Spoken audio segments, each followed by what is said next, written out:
चलो भाई आगे बढ़ते हैं अपने कोर्स के अंदर। एंड अब इस वीडियो के अंदर हम लोग बात करते हैं कुछ जावा के कॉन्सेप्ट्स। अब कुछ लोग हमसे पूछ रहे थे कि सर हम जावा के कॉन्सेप्ट क्यों पढ़ रहे हैं भाई, ये तो डीएसए का कोर्स है।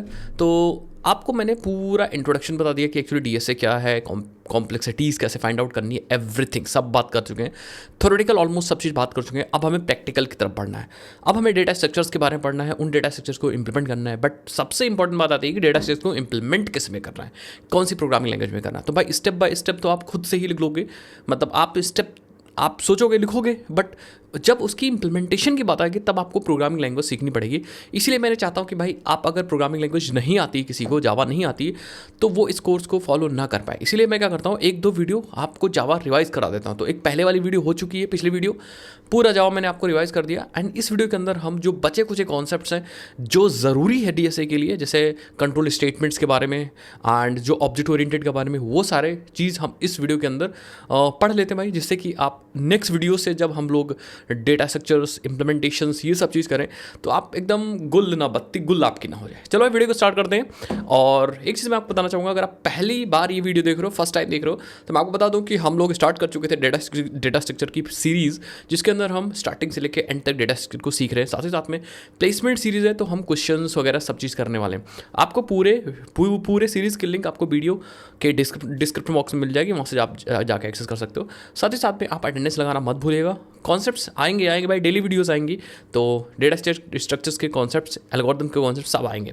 चलो वीडियो को स्टार्ट करते हैं और हम लोग बात करते हैं जो बचे खुचे कॉन्सेप्ट्स हैं जो इंपॉर्टेंट है फॉर डेटा स्ट्रक्चर या implementing data structure and algorithm in Java. चलो भाई वीडियो को स्टार्ट करते हैं। आपको क्या करना है, बस अपना अटेंडेंस मार्क कर दीजिए। आप कहाँ से हो अपना नाम लिख दीजिए कमेंट सेक्शन में, एंड हम लोग पढ़ते हैं बाकी जावा के concepts that are actually useful या इंपॉर्टेंट फॉर डीएसए। हैं कि जावा में ऑपरेटर्स क्या होते हैं, और जावा में ही नहीं किसी भी प्रोग्रामिंग लैंग्वेज में ऑपरेटर्स क्या होते हैं। हो सकता है किसी प्रोग्रामिंग लैंग्वेज में कम ऑपरेटर हों, थोड़े किसी प्रोग्रामिंग में थोड़े ज़्यादा हों, किसी प्रोग्रामिंग के थोड़ा डिफरेंट टाइप के ऑपरेटर्स हों, ठीक है। बट ऑपरेटर सारे प्रोग्रामिंग लैंग्वेज में होते हैं, क्योंकि इन्हीं ऑपरेटर की हेल्प से हम लोग ऑपरेशंस परफॉर्म करते हैं। ऑपरेशन मतलब जैसे फॉर एग्जांपल आपके पास दो वैल्यूज़ है, 3 + 5 आप कर रहे हो, तो इसका जो रिजल्ट होगा वो आएगा, सपोज 3 5 3 8 करोगे तो 8 आएगा। तो अब ये जो ऑपरेशन हो रहा है वो, ये देखिए जो ऑपरेशन हो रहा है मतलब अर्थमेटिक ऑपरेशन हो रहा है, प्लस हो रहा है दोनों के बीच में। तो ये जो प्लस है वो ऑपरेशन हमारा कर रहा है, तो जो ऑपरेशन करता है उनको हम लोग ऑपरेटर बोलते हैं। So this plus is operator. इस केस में हमारा ये है ऑपरेटर, यहाँ पे मैं लिख सकता हूँ ऑपरेटर, और इसमें दो ऑपरेंड्स हैं। कौन? दो ऑपरेंड्स हैं। ये ऑपरेंड हो गया और ये ऑपरेंड हो गया। तो जो ऑपरेशन कर रहा होता है उसको हम लोग ऑपरेटर बोलते हैं, जो ऑपरेशन कर रहा होता है उसको ऑपरेटर बोलते हैं, और जिस पे ऑपरेशन हो रहा होता है उसको हम लोग ऑपरेंड बोलते हैं। ये चीज़ आपको समझने की ज़रूरत है, ठीक है। तो अगर आपसे बोलें कि ऑपरेटर्स क्या होते हैं, तो आप बोलोगे कि operators are the symbols. Operators एक सिंबल होते हैं, जैसे प्लस था तो ऑपरेटर एक सिंबल है। ऑपरेटर्स सिंबल्स हैं जिनकी हेल्प से हम लोग ऑपरेशंस परफॉर्म करते हैं, ठीक है। Operators is a symbol that is use to perform operations. जैसे अभी मैंने आपको एक एग्जांपल दिया कि जैसे प्लस है तो प्लस दो नंबर्स को सम कर देगा, तो प्लस की हेल्प से सम हो रहा है, दैट मीन्स ऑपरेशन हो रहा है। एंड किस पे? दो नंबर पे। तो नंबर 1 नंबर 2 क्या है? हमारे ऑपरेंड्स हैं। तो दो ऑपरेंड पे हमारा ऑपरेशन परफॉर्म होता है, इसीलिए इसको हम लोग ऑपरेटर बोलते हैं। तो जो कोई काम कर रहा हो, ऑपरेशन कर रहा हो, इसीलिए हम लोग उसको ऑपरेटर बोलते हैं। तो ऑपरेटर बहुत ज़्यादा इंपॉर्टेंट है, ठीक है। और जावा में या किसी भी प्रोग्रामिंग लैंग्वेज में अलग अलग टाइप के ऑपरेटर्स अवेलेबल हैं। जैसे अभी हम लोग डिस्कस करते हैं, बारी बारी से ऑपरेटर्स डिस्कस करते हैं। तो अगर मैं ऑपरेटर की बात करूं तो आपको सिंपली गूगल कर लेना था ऑपरेटर्स, बट मैं आपको समझा देता हूं, मैंने नेट से निकाल ली है सीट, ठीक है। तो अब आपको देखना है, ठीक है।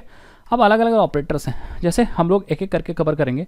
सबसे पहले बात करेंगे अर्थमेटिक ऑपरेटर की। सारे हम अपने तरीके से चलेंगे, सबके तरीके से नहीं चलेंगे, ठीक है। तो मैं क्या करता हूँ, हल्का सा इसको पतला कर लेता हूँ, ठीक है। तो हम लोग क्या करते हैं, सबसे पहले हम लोग बात करते हैं अर्थमेटिक ऑपरेटर की। अर्थमेटिक ऑपरेटर में हमारा जैसे मल्टीप्लिकेशन हो गया, एडिशन सब्ट्रैक्शन हो गया, ये सारे हमारे मतलब ऑपरेटर हैं अर्थमेटिक, क्योंकि ये मैथमेटिकल काम कर रहे हैं। तो जैसे हमारा प्लस हो गया, माइनस हो गया, ये हो गया, मल्टीप्लाई हो गया, डिवाइड हो गया, मॉड हो गया, तो ये सारे ऑपरेशन हमारे आ जाएंगे किसमें? ये सारे ऑपरेशन आ जाएंगे हमारे अर्थमेटिक ऑपरेटर के अंदर। तो अर्थमेटिक ऑपरेटर हमारा मैथमेटिकल काम करेगा। क्या काम करेगा? मैथमेटिकल काम करेगा, इसीलिए हम इसको अर्थमेटिक ऑपरेटर बोलते हैं। आई थिंक समझ में आया होगा मैं क्या कहने की कोशिश कर रहा हूँ, ठीक है। अब अगर बात करें भाई हम लोग ठीक है। दूसरे ऑपरेटर की बात करें तो हम लोग पकड़ेंगे इस तरफ रिलेशनल ऑपरेटर को। रिलेशनल ऑपरेटर कंपैरिजन करने के लिए यूज होता है। क्या करने के लिए? कंपैरिजन। जैसे कोई नंबर है तो क्या दूसरे नंबर से बड़ा है, छोटा है, बराबर है, ठीक है। इस तरह के जितने भी ऑपरेशन होते हैं, greater than, less than, greater than equal to, less than equal to, greater than equal to, instance of operator, तो ये सारे ऑपरेटर हमारे आ जाते हैं किसमें? ये सारे ऑपरेटर हमारे आ जाएंगे रिलेशनल। कंपैरिजन और इक्वालिटी, इक्वालिटी चेक करना वो भी तो एक कंपैरिजन है। तो मतलब कोई नंबर बराबर है दूसरे से कि नहीं बराबर है, ये चीज़ भी रिलेशन ऑपरेटर में आ जाएंगे। तो बेसिकली रिलेशनल ऑपरेटर एक दूसरे में रिलेशन चेक करता है और ये हमेशा ट्रू फॉल्स में आउटपुट देगा। चीज़ याद रखिएगा, अगर बराबर होगा तो ट्रू, नहीं होगा तो फॉल्स, बड़ा होगा तो ट्रू, नहीं होगा तो फॉल्स, ठीक है। इस तरह से काम करेगा। उसके बाद आते हैं हमारे लॉजिकल ऑपरेटर। तो लॉजिकल ऑपरेटर बेसिकली दो ऑपरेटर हैं हमारे पास, वैसे तीन होते हैं, एंड और नॉट, ठीक है। तो यहाँ पे दो ही मेंशन किए हैं, बट कोई दिक्कत नहीं, हम समझ लेंगे, बाद में ज़रूरत पड़ेगी तो लिख लेंगे। एक एंड है जिसको हम लोग ऐसे यूज़ करते हैं और एक और है जिसको हम लोग ऐसे यूज़ करते हैं। तो बेसिकली ये यूज़ क्यों होता है? ये चीज़ों को कंबाइन, कंडीशंस को कंबाइन करने के लिए होता है। सपोज आपने पहला लिखा, देन एंड लिखा, देन दूसरा कंडीशन लिखा, तो एंड का मतलब होता है ये पूरा एक्सप्रेशन तब ट्रू होगा जब दोनों, एंड लगा दिया इसका मतलब दोनों, बोथ, ये ट्रू होगा और ये ट्रू होगा, तब एंड हमें आउटपुट ट्रू देगा। ये चीज़ याद रखिएगा। और मतलब कोई भी, ठीक है, और मतलब कोई भी ट्रू तो ट्रू। तो और अगर आपने यहाँ पे लगाया होता तो इन दोनों में से कोई भी ट्रू हो जाता तो हमें ट्रू आउटपुट मिल जाता। तो ये बेसिकली हमारा लॉजिकल ऑपरेटर है। उसके बाद हम लोग टर्नरी ऑपरेटर लिख लेते हैं। टर्नरी ऑपरेटर में क्या होता है? मतलब ये कंडीशनल ऑपरेटर है जो मैंने लास्ट में लिख रखा था, बट इसको हम लोग यहीं पे कवर कर लेते हैं, ठीक है। तो टर्नरी ऑपरेटर क्या है कि इसमें तीन चीज़ें लिखते हैं। कैसे लिखते हैं मैं आपको बताता हूँ। टर्नरी ऑपरेटर में यहाँ पे बताता हूँ, ठीक है। तो टर्नरी ऑपरेटर में हमें क्या करना होता है? सबसे पहले एक्सप्रेशन लिखनी होती है, एक्सप्रेशन, एंड देन हमें क्वेश्चन मार्क लगाना होता है, एंड देन हमें यहाँ वैल्यू 1, यहाँ पे वैल्यू 1 पहली वैल्यू लिखनी होती है, कोलन, फिर वैल्यू 2 लिखनी होती है, वैल्यू दूसरी लिखनी होती है, ठीक है। तो अब होता क्या है कि अब एक्सप्रेशन है तो वो ट्रू फॉल्स आएगा, ये एक्सप्रेशन ट्रू फॉल्स आएगा। तो अब ये एक्सप्रेशन पूरा रिटर्न क्या करेगा? अगर ये एक्सप्रेशन की वैल्यू ट्रू होगी तो वैल्यू 1 आ जाएगा, ठीक है। अगर एक्सप्रेशन की वैल्यू ट्रू होगी तो वैल्यू 1 आ जाएगा, और अगर एक्सप्रेशन की वैल्यू फॉल्स होगी तो वैल्यू 2 चला जाएगा। बस यही ये एक्सप्रेशन ये रिटर्न कर देगा। डिपेंडिंग अपॉन एक्सप्रेशन आपको वैल्यू मिल जाएगी। तो अगर एक्सप्रेशन ट्रू होता है तो वैल्यू 1 मिलेगी, और एक्सप्रेशन फॉल्स होता है तो कोलन के बाद वाली वैल्यू मिलेगी। अगर आपने इसको किसी वेरिएबल में असाइन किया तो वो वैल्यू दूसरे में असाइन हो जाएगी, अदरवाइज प्रिंट किया तो प्रिंट हो जाएगा। तो इसी को हम लोग बोलते हैं टर्नरी ऑपरेटर। तो यहाँ पे एक्सप्रेशन लिखना है, ऐसे बोले तो कंडीशन लिखनी है। अगर कंडीशन ट्रू होती है तो वैल्यू 1 आउटपुट मिल जाएगा, और कंडीशन फॉल्स होती है तो वैल्यू 2 आउटपुट मिल जाएगा। इसीलिए यहाँ पे ऐसा लिखा हुआ है, ये देखो। तो यहाँ पे इस तरफ क्वेश्चन मार्क आ जाएगा, बीच में वैल्यू 1 आ जाएगी, वैल्यू 2 आ जाएगा। इसी तरह हमारे पास असाइनमेंट ऑपरेटर है जो असाइन करने के लिए यूज़ होगा। जैसे अभी हम लोग यूज़ भी कर रहे थे, यहाँ पे ये देखो असाइन करने के लिए ये। तो 56 को ए में डालने के लिए, असाइन करने के लिए इक्वल टू यूज़ हुआ था, तो इसीलिए इक्वल टू ऑपरेटर है, ठीक है। Equal two is assignment operator. तो यहाँ पे ये असाइनमेंट ऑपरेटर है। इक्वल टू हो गया, प्लस इक्वल टू यूज़ कर सकते हो। प्लस इक्वल टू मतलब प्लस करने के बाद असाइन करेगा, माइनस करने के बाद असाइन करेगा। तो ये सब चीज़ आप यूज़ कर सकते हो, ठीक है। मैं एक बार दिखाता हूँ। सपोज आपके पास ए की वैल्यू थी तो आप ऐसे भी कर सकते थे, A plus equal to and 50।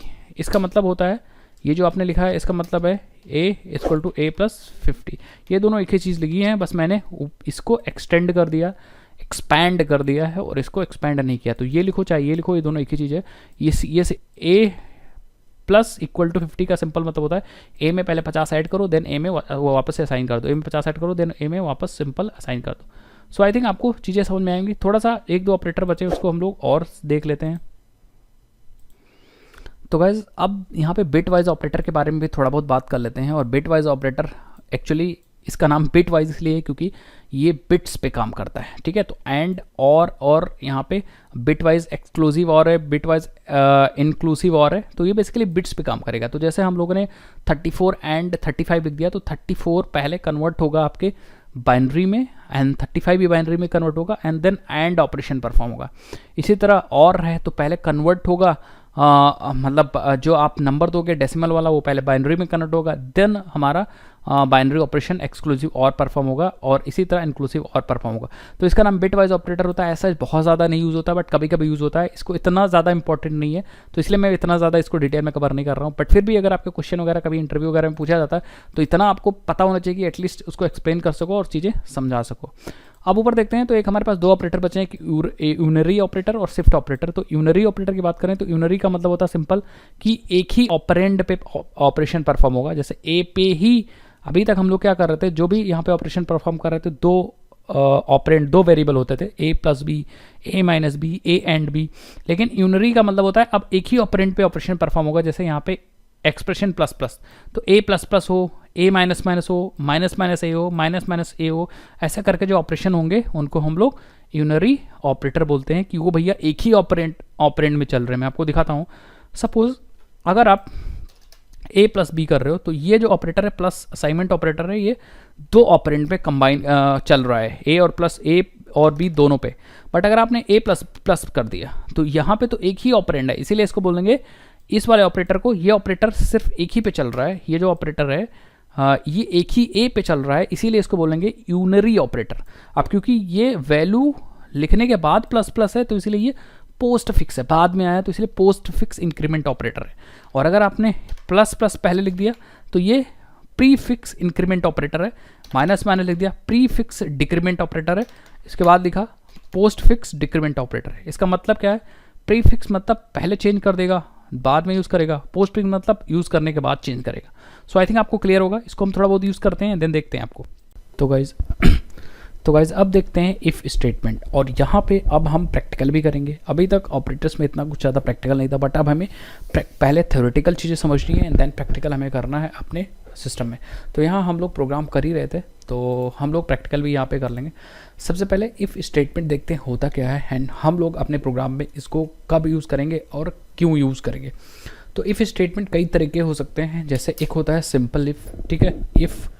तो एक होता है सिंपल इफ़, सिर्फ इसमें इफ़ होगा एंड इफ़ के साथ कोई एल्स नहीं होगा। सिंपल इफ़ में क्या है, सपोज आपका कोड एग्जीक्यूट हो रहा है तो अगर आपको कोई कंडीशन बेस्ड एग्जीक्यूशन करना है तो आपको इफ़ यूज़ करना है। जैसे फॉर एग्जांपल आपका कोड चल रहा है, यहाँ पे एग्जीक्यूट होना स्टार्ट हुआ एंड यहाँ पे एक कंडीशन चेक कर रही है कि अगर ऐसा है तो आप करना ये चीज़ चलाना और अगर ऐसा नहीं है तो ये चीज़ चलाना। तो सिंपल इफ़ में क्या है कि यहाँ पे जो आपकी कंडीशन होगी, ठीक है, या क्वेश्चन जो आप पूछोगे, कंडीशन अगर ट्रू होगी, अगर कंडीशन हमारी ट्रू होती है तब तो आपका ये वाला कोड एग्जीक्यूट हो जाता है, ठीक है।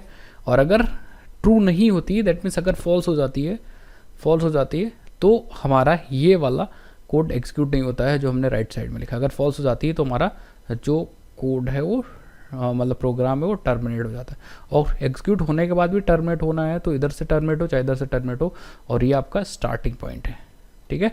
तो कोड एग्जीक्यूट हुआ, कंडीशन चेक हुई कि अगर ऐसा है, और अगर ऐसा है तो हम ये वाला कोड चलाएंगे। तो ये जो है वो कंडीशनल कोड है, अगर कंडीशन ट्रू हुआ तो चलेगा।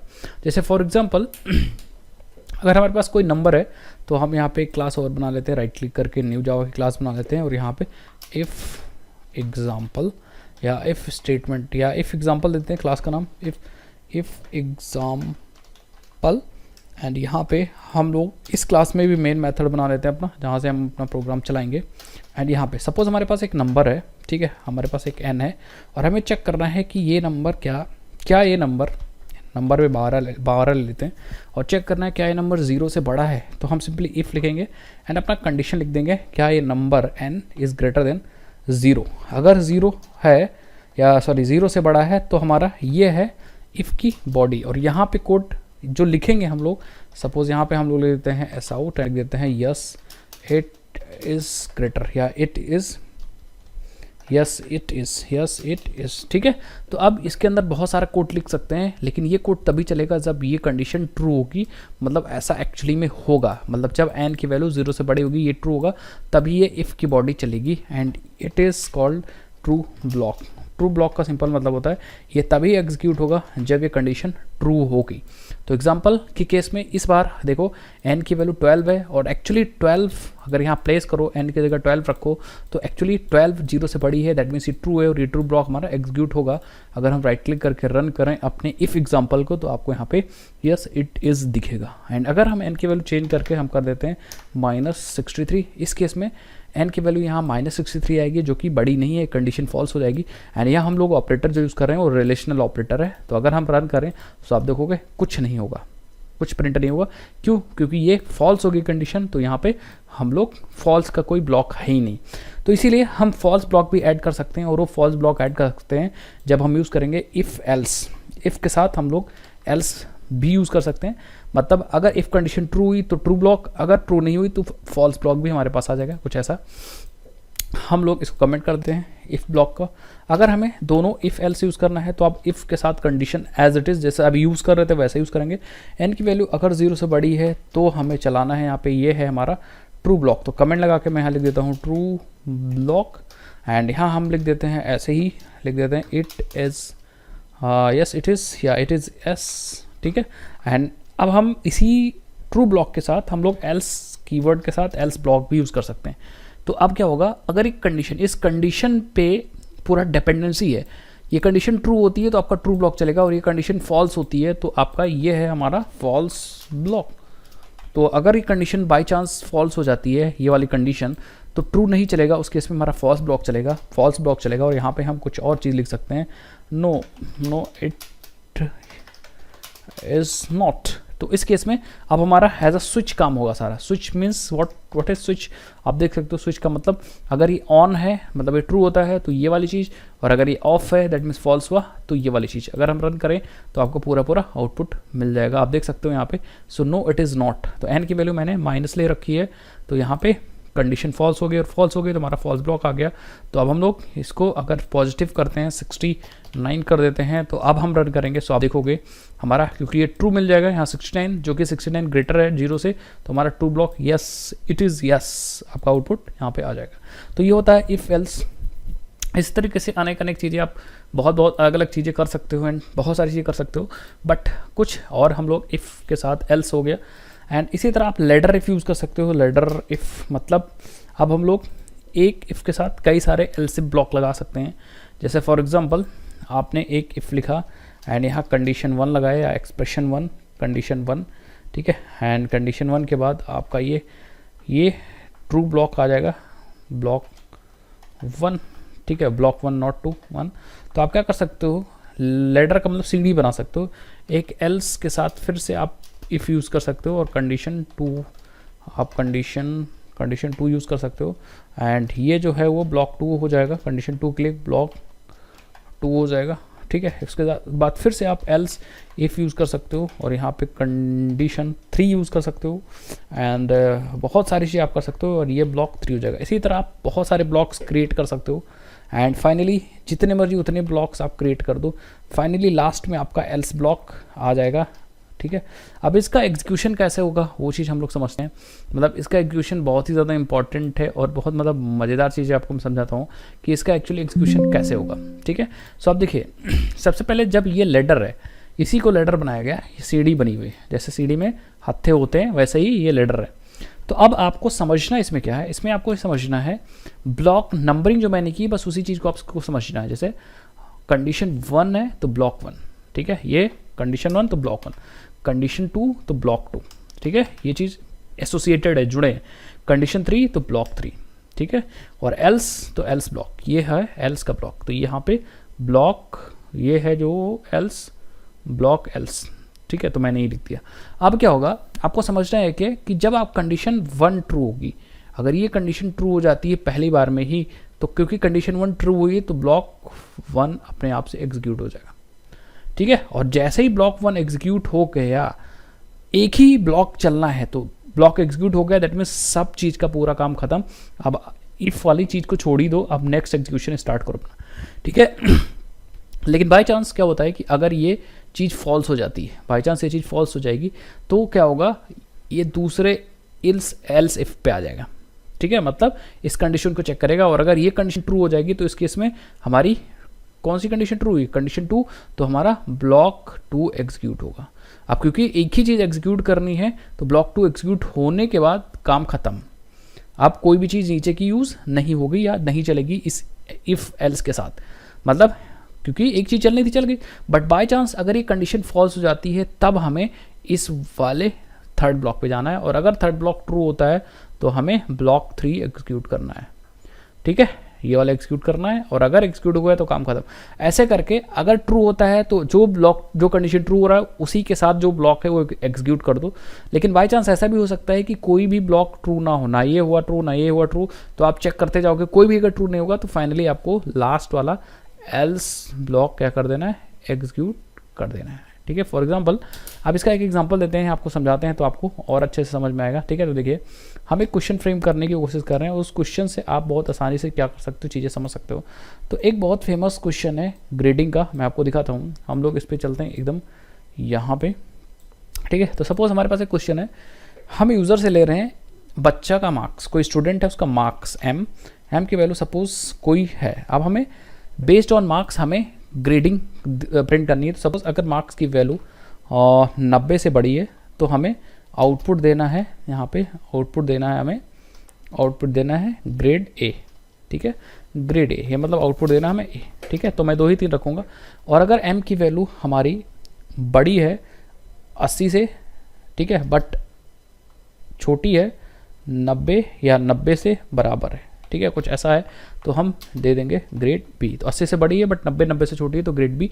एंड फाइनली मैं क्या करता हूँ, अगर एम की वैल्यू क्या है 80 या 80 से छोटी है तो मैं फाइनली क्या कर दूंगा, ग्रेड सी या फेल कर दूंगा। बस मेरे इसमें ऐसा ही है। ठीक है, तो ये मैंने एक सिचुएशन बना दिया, कुछ ऐसा प्रोग्राम बनाना है कि मार्क्स के बेस्ड पे हमें ग्रेड प्रिंट करने हैं। तो अब हम इसको कैसे प्रिंट करेंगे, देखिए। ठीक है, हम यहाँ पे सबसे पहले एक मार्क्स यूज़र से इनपुट ले लेंगे। तो अभी हम यूज़र से, मुझे समझ नहीं आ रहा है यूज़र से कैसे इनपुट लेना है, या आपको समझ नहीं आ रहा तो अभी हम फ्यूचर में इसकी बात करेंगे, बाद की वीडियोज़ में बात करेंगे। बट अभी आप कॉन्स्टेंट वैल्यू कोई भी ले लीजिए। ठीक है, ये वैल्यू कुछ भी हो सकती है। ठीक है, अब आपको देखना है कि अगर एम की वैल्यू ग्रेटर देन 90 हो गई तब तो आपको प्रिंट कर देना है ग्रेड ए। तो आप ऐसा आउट कर दीजिए ए या ग्रेड ए। ठीक है, एल्स इफ़ अगर ऐसा नहीं है तो दूसरी कंडीशन चेक करिए जो कि एल्स इफ में है। जब भी आपके पास मल्टीपल कंडीशन हो चेक करने के लिए तो आप एल्स इफ यूज़ करोगे। ठीक है, एंड इस केस में आपको 2 कंडीशन लगानी है। तो सबसे पहले अगर मार्क्स की वैल्यू बड़ी है, ग्रेटर देन है 80, एक कंडीशन हो गई। और दूसरी कंडीशन इसी में ज्वाइन करनी है तो आप एंड लगाओगे। एंड हम लोगों ने ऑपरेटर पढ़ा था, कौन सा, लॉजिकल ऑपरेटर। ठीक है, वहाँ पे लॉजिक्स को कंपेयर करेंगे। ठीक है, तो एंड हम लोग लगाएंगे यहाँ पे। एंड में दूसरी कंडीशन, मार्क्स की वैल्यू 80 बड़ी है बट मार्क्स की वैल्यू छोटी है और बराबर है 90 से, तो हम लोग यहाँ पे रख देंगे एस आउट और हमारा मार्क्स आ गया, ग्रेड आ गया बी। परफेक्ट है। उसके बाद ग्रेड की स्पेलिंग सही कर देते हैं। ठीक है, उसके बाद ना तो अगर 90 से बड़ी नहीं है और ना ही 80 और 90 के बीच में है, इसके अलावा कुछ भी है, एल्स है, तो हम उसको फेल कर दे रहे थे। यहाँ पे हम उसको फेल कर दे रहे थे। ठीक है, तो ये 3 कंडीशंस थे। आप क्या कर सकते हो, और भी कंडीशन इसमें लगा सकते हो, बस आपको if else if else if else if else. तो बस अभी हमने लैडर जो बनाया है उसमें एक ही एल्स इफ लगा हुआ है, एक इफ, एक एल्स इफ और एक एल्स लगा हुआ। डिपेंडिंग अपॉन मार्क्स ये वाले इफ्स एक्सिक्यूट हो जाएंगे। अगर ये ट्रू होगा तो ये वाले ब्लॉक चल जाएगा, और अगर ये ट्रू नहीं होगा तो दूसरा कंडीशन चेक होगा, ये ट्रू होगा तो ये वाला चलेगा, और अगर ये दोनों ट्रू नहीं होगा तो ये वाला ब्लॉक चलेगा। अब मैं रन करता हूँ तो आप देखोगे 10 मार्क्स है, इसका मतलब हमें मिलेगा फेल। ऑब्वियसली बात है, 10 ना 90 से बड़ा है ना 80-90 के बीच में है तो इसमें आएगा। अब मैं इसको क्या करता हूँ, मार्क्स की वैल्यू 90 कर देता हूँ, और अगर 90 कर देता हूँ उस केस में आप देखोगे ये किस में जाएगा, आप देखोगे ये जाएगा, इसको मिलेगा हमारा ग्रेड जो मिलेगा वो है बी। और अगर 91 कर देते हैं, सॉरी यहाँ पे 90 नहीं करना, 91 हमें यहाँ पे करना है, मार्क्स की वैल्यू चेंज करनी है। तो हम लोग क्या यूज़ कर लेंगे, आप देखो ग्रेड ए। तो इस हिसाब से आप यूज़ करोगे लैडर इफ। लैडर इफ मतलब आप यहाँ पे इफ़ एल्स के मल्टीपल, अगर आपके पास इफ़ एल्स के मल्टीपल कॉम्बिनेशन है तो आप यूज़ कर सकते हो लैडर इफ। मैंने आपको यहाँ पे सारी चीज़ बता दी है, कैसे यूज़ करना है, विद एग्जाम्पल बता दिया। एंड अब आपको थोड़ा सा प्रैक्टिस करनी है इस चीज़ को समझने के लिए। चलिए अब बात करते हैं कि भाई हम लोग एक इफ़ और होता है एंड उसको हम लोग बोलते हैं नेस्टेड इफ़। ये कोई नया इफ़ नहीं है। ठीक है, ये कोई नया इफ़ नहीं है। नेस्टिंग तो आप हर चीज़ की कर सकते हो, लूप की कर सकते हो, इफ़ की कर सकते हो, एल्स की कर सकते हो।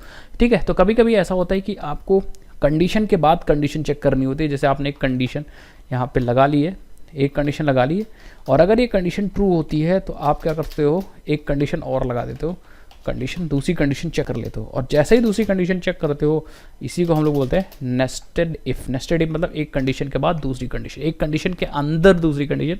एंड हो सकता है फ्यूचर में आप तीसरी कंडीशन अगर ट्रू हो तो एक कंडीशन आपकी और लग जाए, कोई ज़रूरी नहीं। ऐसे करके बहुत सारी नेस्टिंग हो सकती है और की भी जाती है प्रोजेक्ट के लिए। तो आप ये क्या कर रहे हो, नेस्टेड इफ़ या नेस्टिंग कर रहे हो अपने इफ़ ब्लॉक्स की, ठीक है। तो आई थिंक आपको समझ में आएगा। तब कभी भी हम लोग इफ़ के अंदर इफ़ लिखते हैं तो वो नेस्टिंग होती है। फॉर एग्जाम्पल, अगर कोई नंबर है 0 से बड़ा है तो हमें चेक करना है इवन है ऑड है। तो सपोज हमारे पास एक नंबर है इंटीजर NUM एंड इसमें कोई भी नंबर है और हमें इसे चेक करना है, अगर वो 0 से बड़ा है तभी हमें चेक करना है इवन क्या है कि ऑड है। तो हम कहेंगे इफ़ अगर नंबर इज़ ग्रेटर देन 0, तो एक इफ़ हो गया। अगर ये नंबर 0 से बड़ा होगा तो हम फिर से चेक करेंगे इफ़ क्या वो नंबर मॉड हो रहा है 2 से और रिजल्ट आ रहा है 0, दैट मीन्स यस। तो ये हमने कर दी नेस्टिंग। तो मैं कहूँगा yes it is odd and greater than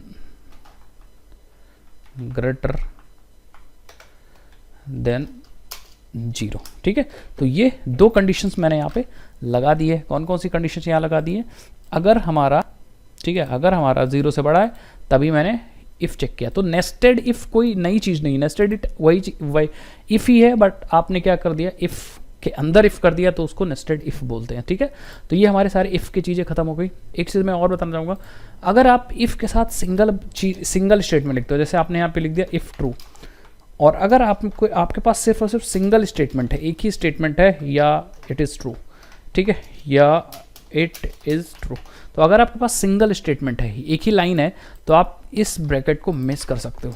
एक लाइन आ जाएगी आपके इफ़ ब्लॉक में, ठीक है। तो एक लाइन है तो आपको ब्रैकेट लिखने की ज़रूरत नहीं, बट अगर आपके पास आपके ब्लॉक के अंदर मल्टीपल लाइन है तभी आपको ये चीज़ लिखनी है। एंड ये ट्रस्ट में, ये चीज़ बहुत सारे लोगों को नहीं पता होती। तो ये चीज़ आई थिंक आपको समझ में आ गई।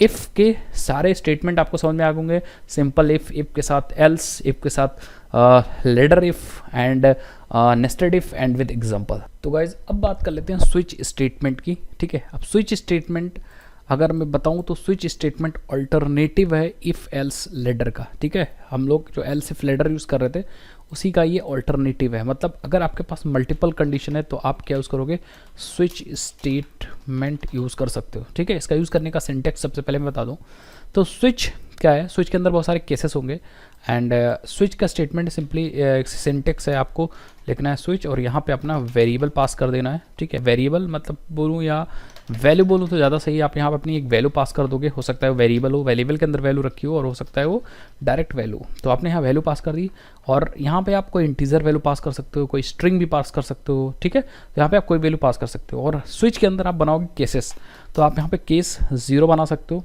इंटीजर के लिए केस 0 बना सकते हो, और केस के अंदर आपको यहाँ पे लिखना है ब्लॉक, ठीक है। तो ये ब्लॉक है एंड ब्लॉक पूरा कोड लिखने के बाद, स्टेटमेंट्स लिखने के बाद, या यहाँ पे अगर अच्छा बोलूँ तो आप यहाँ पे स्टेटमेंट्स लिख सकते हो। तो थोड़ा सा मैं ऐसे बना देता हूँ जिससे आपको पता चले कि यहाँ पे कोड लिखा है।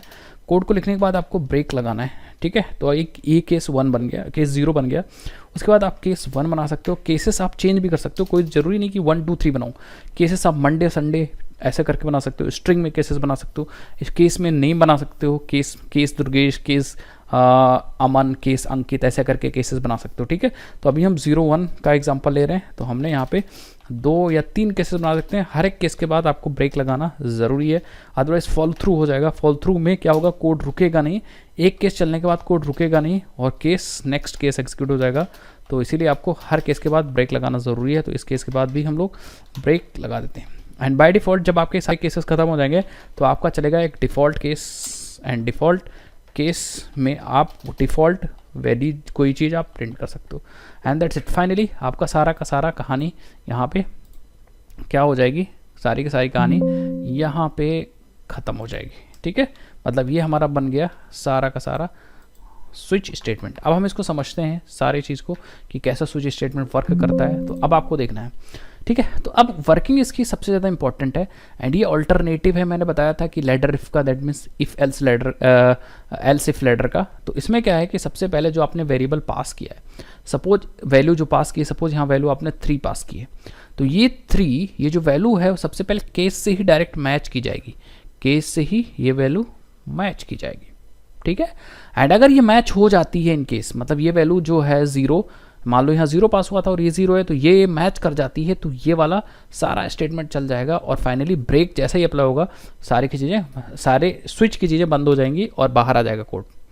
ठीक है, मतलब एक ही केस चलाना है आपको एक बार में। बट अगर मैच नहीं हुआ, बाय चांस अगर ये मैचिंग नहीं हुई, ठीक है, तो मैचिंग इस केस से मैचिंग नहीं हुई, तो ये जो वैल्यू है वो मैच की जाएगी नेक्स्ट केस से, और अगर ये मैचिंग हो गई तो एग्जैक्टली नेक्स्ट केस एग्जीक्यूट हो जाएगा एंड फाइनली जैसे ब्रेक होगा, ब्रेक अप्लाई होगा, अपने आप से कोड ये पूरा स्विच खत्म हो जाएगा, मतलब नेक्स्ट चीज़ नहीं चलेगी।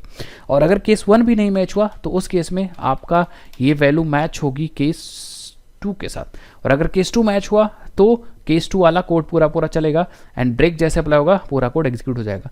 एंड फाइनली ऐसा भी हो सकता है कि किसी भी केस के साथ अगर ये वैल्यू नहीं मैच हो रही है, देन फाइनली हमारा एग्जीक्यूट हो जाएगा डिफ़ॉल्ट केस। तो अगर मैं बोलूँ तो ये बेसिकली कंडीशन है जो आपने इफ़ और एल्स इफ में लिखा था, ठीक है, एंड ये आपका एल्स वाला ब्लॉक है। तो अगर कोई केस नहीं मैच करता तब आपका डिफ़ॉल्ट केस चल जाता है। अब चलते हैं इसका प्रैक्टिकल।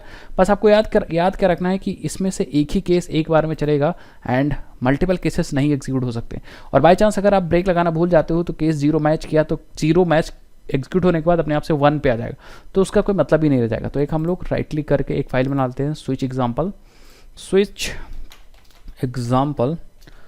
सिर्फ एग्जाम्पल मैंने बना लिया, तो स्विच एग्जाम्पल, एंड इसके अंदर भी हम लोग क्या करते हैं, मेन मेथड बना लेते हैं, थोड़ा सा बड़ा कर लेते हैं, ठीक है। एंड यहाँ पे एक हम लोग वेरिएबल लेते हैं डे, ऑन डे में ऐसे ही हम लोग मंडे MON रख लेते हैं, इसको हम लोग चेंज करेंगे अभी हम लोग को, क्योंकि हम लोगों ने ये नहीं सीखा कि कैसे हम लोग यूज़र से इनपुट लेते हैं, तो इसीलिए हम लोगों ने MON रख लिया है, ठीक है। अब हम यहाँ पे स्विच लगाएंगे, नॉट वाइल, हम लगाएंगे यहाँ स्विच, एंड स्विच में हम लोग अपना डे पास कर देंगे क्योंकि हम लोग स्ट्रिंग के साथ काम कर रहे हैं। अब हम लोग केसेस बनाएंगे, हो सकता है आपका डे केस मंडे हो तो हम कहेंगे S out it is Monday, और स्टेटमेंट लिखने के बाद आपको ब्रेक लगाना इसलिए ज़रूरी है क्योंकि अगर आप ब्रेक लगा दोगे तो बाकी अगर मैच कर जाता है तो आगे के केसेस नहीं एग्जीक्यूट होंगे। तो केस मंडे हो गया एंड फाइनली केस हम लोग ट्यूज भी लेंगे, ठीक है। एंड केस ट्यूसडे में हम लोग क्या करेंगे, स्ट्रिंग बंद कर दो भाई, ठीक है।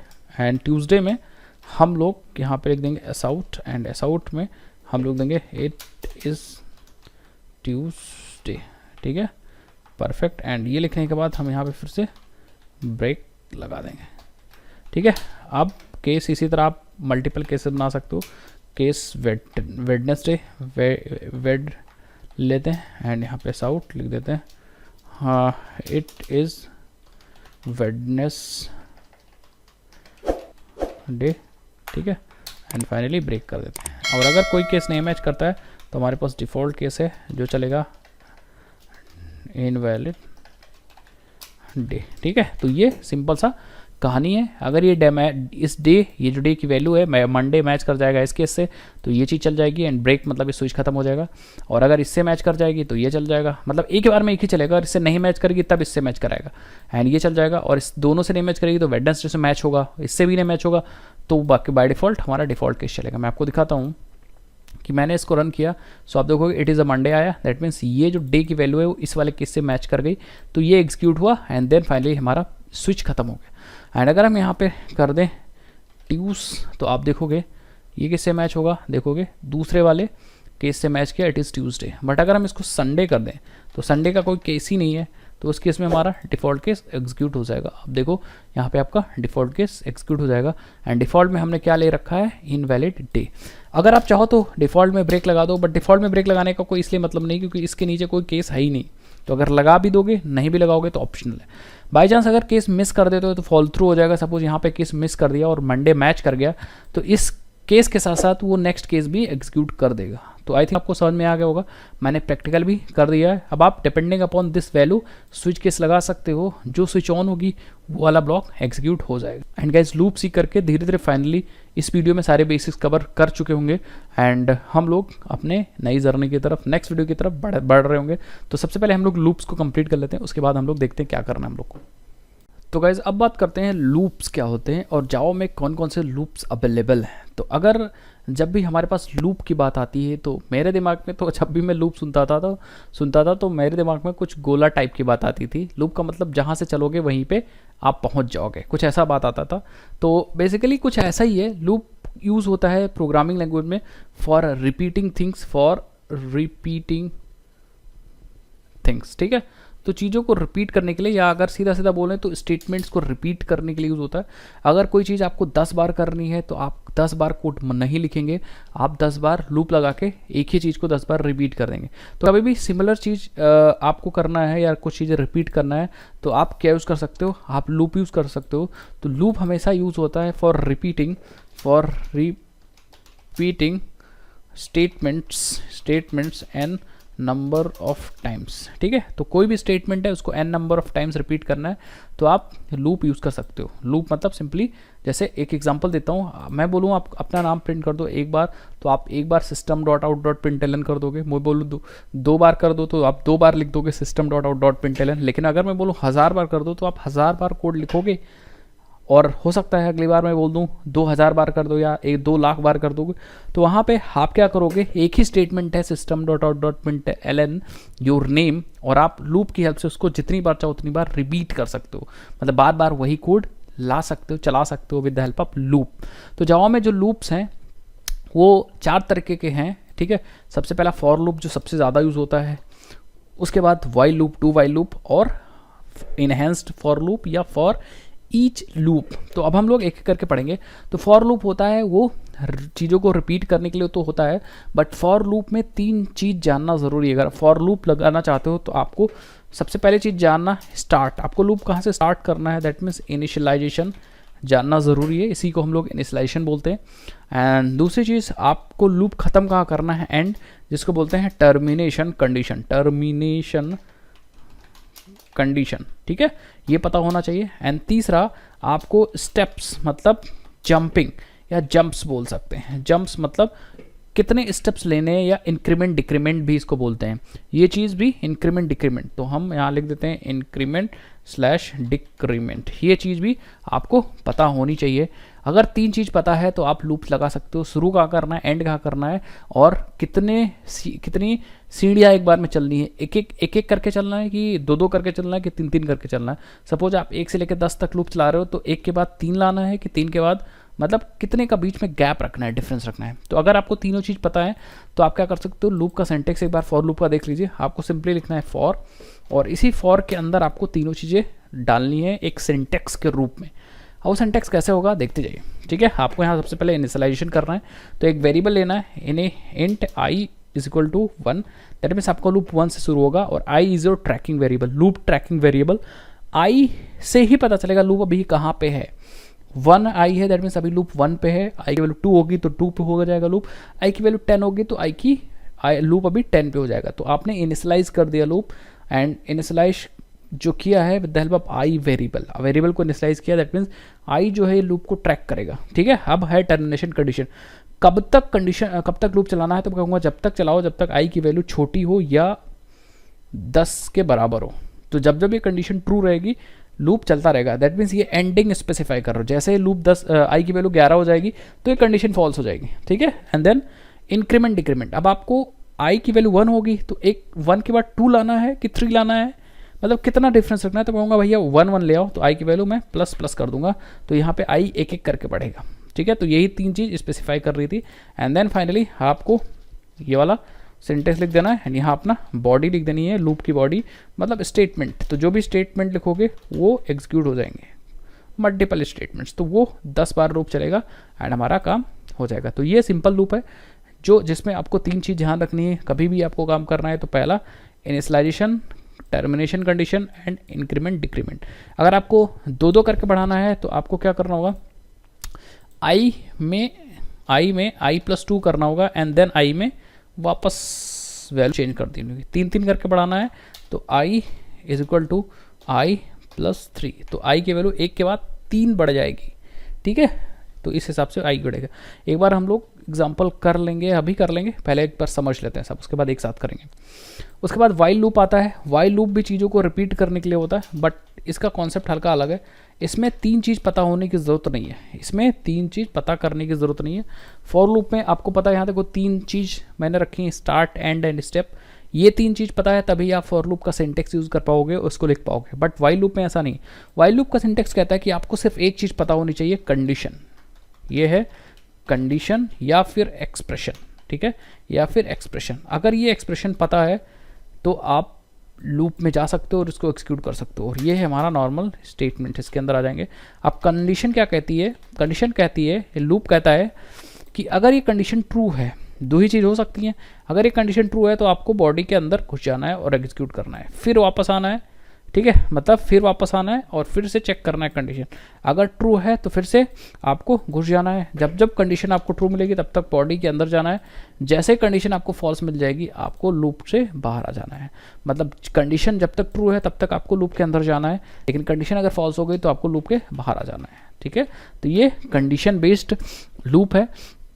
आपको यहाँ पे कुछ ऐसे काम करना है कि कंडीशन ट्रू होती रहेगी, लूप चलता रहेगा, कंडीशन फॉल्स हो जाएगी तो लूप हमारा बंद हो जाएगा, ठीक है। इसी तरह डू वाइल लूप हम लोग समझ लेते हैं, उसके बाद हम लोग प्रैक्टिकल एग्जांपल करेंगे और चीज़ें समझेंगे। डू वाइल लूप जस्ट उल्टा है हमारा वाइल का। उसमें वाइल पहले आ गया था, कंडीशन लग गई थी पहले। इसमें क्या है, पहले आप कोड लिख लोगे देन कंडीशन लगाओगे, ठीक है। कैसे? सबसे पहले डू मतलब पहले आप काम कर लो एक बार, ठीक है। तो मैं कहूँगा डू, एक बार सारे स्टेटमेंट आप चला लो, स्टेटमेंट्स आप चला लो एंड देन आप आके वाइल में कंडीशन चेक करो, कंडीशन चेक करो, ठीक है। अब आपने कहा सारा काम आया। सबसे पहले वाइल में क्या है, वाइल डू वाइल में क्या है, सबसे पहले आप एंट्री मार लोगे, सारा काम कर लोगे, देन आप कंडीशन को चेक करोगे। और सेमी कोलन मैंडेटरी ये लगाना है, इसमें आप लगाओ चाहे ना लगाओ, बट इसमें सेमी कोलन लगाना है, ये मस्ट है, ठीक है। तो ये कंडीशन चेक करोगे, अगर कंडीशन ट्रू होती है देन अगेन आप फिर यहाँ वापस चले जाओगे in case of it is true. और अगर ये फॉल्स हो जाती है तो लूप आपका बंद हो जाएगा। फॉल्स के केस में लूप टी हो जाएगा, टर्मिनेट हो जाएगा। तो कंडीशन ट्रू है, फिर से ऊपर जाओगे, फिर से सारा काम करोगे, फिर से ऊपर जाओगे, फिर से सारा काम। और इसमें क्या हो रहा था, इसमें सिंपल जैसे ही आप आ रहे थे सबसे पहले कंडीशन के पास आ रहे थे। अगर कंडीशन ट्रू थी तब आप बॉडी के अंदर आ रहे थे और कोड को चला रहे थे एंड फिर से जा रहे थे। कंडीशन ट्रू है तो फिर से वापस आ जा रहे थे, फिर से ट्रू है तो वापस आ रहे थे। जैसे कंडीशन फॉल्स हो जाएगी तो आप लूप के बाहर आ जाओगे। तो वाइल और डू वाइल में यही अंतर है कि इसमें पहली बार आओगे आपकी मुकालात हो जाएगी आपके इस कंडीशन से। कंडीशन क्या पता पहली बार में फॉल्स हो जाए तो आप बाहर आना पड़ेगा आपको, एक बार लूप नहीं चला। इसमें क्या है कि जैसे ही आप एंट्री मारोगे तो इसमें क्या है कि जैसे एंट्री मारा तो सबसे पहले मुलाकात कंडीशन से नहीं होगी। इसमें सबसे पहले आप अंदर आ जाओ, काम कर लो, काम कर लो। जब आप एग्जिट करोगे तब मुलाकात होगी कंडीशन से। अगर कंडीशन बाय डिफ़ॉल्ट फॉल्स हो जाती है, मतलब बाय डिफ़ॉल्ट या मतलब कैसे भी करके फॉल्स हो जाती है तो आपको बाहर जाना पड़ेगा। ट्रू हो जाती है तो वापस आना पड़ेगा, ठीक है। तो इसके लिए इसको बोलते हैं exit control loop. Exit control loop है और वाइल वाला जो है वो एंट्री कंट्रोल लूप है, एंट्री कंट्रोल लूप है, ठीक है। एंड फाइनली लास्ट, जो लास्ट है इनहेंस्ड या फॉर ईच लूप, ये सबसे आसान लूप होता है, ठीक है। तो fourth one is for each loop या फिर इसी को हम लोग इनहेंस्ड फॉर लूप बोलते हैं। ये सिर्फ एरे को ट्रैवर्स करने के लिए होता है। तो अगर आपके पास कोई एरे है, ठीक है, अगर आपके पास कोई एरे बनाया है, जैसे आपके पास ये इंटीजर का एरे है। एरे कैसे बनाते हैं मैं आपको बता दूंगा। ये एरे है जिसमें कुछ नंबर रखे हुए हैं, 12 ले लेते हैं, 13 ले लेते हैं, 14 ले लेते हैं, 15 ले लेते हैं, ठीक है। इसकी पोजीशन होती है 0 1 2 3, ऐसे नंबर स्टोर है। तो आप नॉर्मल लूप से इसको ट्रैवर्स कर सकते हो, बट अगर फॉर ईच लूप से करना चाह रहे हो तो उससे भी कर सकते हो। उसका सिंटेक्स है सिंपली फॉर, और यहाँ पे आपको किस टाइप के वेरिएबल हैं, तो ये डेटा टाइप इंटीजर का एरे है। तो आपको यहाँ पे एक वेरिएबल ले लोगे इंटीजर x, फिर कोलन यूज़ करोगे और अपने एरे का नाम लिख दोगे नम्स। ये एरे का नाम यहाँ पे आ जाएगा एंड दैट्स इट। आपके x में एक एक वैल्यू आ जाएगी। सबसे पहले 12 आ जाएगा, 13 आ जाएगा, 14 आ जाएगा, 15 आ जाएगा। तो आप यहाँ पे काम कर सकते हो। तो बस यही काम होता है इनहेंस फॉर लूप का। इनहेंस फॉर लूप एरे या फिर कलेक्शन को ट्रैवर्स करने के लिए यूज़ होता है, एक एक एलिमेंट को निकालने के लिए यूज़ होता है। मैं भी आपको दिखा दूंगा, ठीक है। तो ये 4 तरह के लूप है, मैं आपको एक एक एग्जाम्पल करके दिखाता हूँ। हम आ जाते हैं अपने इंटीजर आईडीए में, SRC पर राइट क्लिक करते हैं, लूप पे चलते हैं और एक क्लास बना लेते हैं लूप एग्जाम्पल। तो मैं क्या करता हूँ, कुछ एक्सपेरिमेंट आपको करके दिखाता हूँ फॉर लूप के साथ। तो हमने कहा मेन एंड यहाँ पे हम प्रिंट करने जा रहे हैं 1 से लेके 10 तक नंबर, 1 से लेके 10 तक नंबर, तो हम कैसे प्रिंट करेंगे भाई? सिंपल फॉर लिखेंगे, एक इनिशियलाइजेशन करेंगे, आई की वैल्यू जब तक ए से शुरू हुई है जब तक चलेगी, जब तक I is less than equal to 10 हो, और आई को हम एक एक करके प्रिंट करेंगे। तो हम लिखेंगे एस आउट एंड आई की वैल्यू प्रिंट कर देंगे, दैट्स इट। अपने आप से आप देखोगे लूप प्रिंट हो जाएगा। तो मैंने दूसरा वाला प्रोग्राम चला दिया, सो आप देखोगे 1 से लेकर 10 तक प्रिंट हो जाएगा। एलन हटा दो एंड यहाँ पे आप स्पेस दे दो हल्का सा, एंड अगेन आप रन करो तो एक लाइन में आपको आउटपुट मिल जाएगा, ये देखो प्रिंट हो जाएगा। अगर आपको क्या करना है, स्टेप्स एक एक नहीं दो दो बढ़ाने हैं, तो आप I equal to I plus 2 कर दो, तो 1 के बाद 3 आएगा और 3 के बाद 5 आएगा। आप देखो 1 के बाद 3 आएगा, 5 आएगा, 9 आएगा। इसी तरह आप 3 बढ़ा सकते हो, ठीक है। तो आप क्या कर इस तरह से एक्सपेरिमेंट कर सकते हो लूप के साथ, ठीक है। 1 के बाद 3 का डिफरेंस आ गया, तो ये बेसिकली डिफरेंस है, इंक्रीमेंट एंड डिक्रीमेंट है।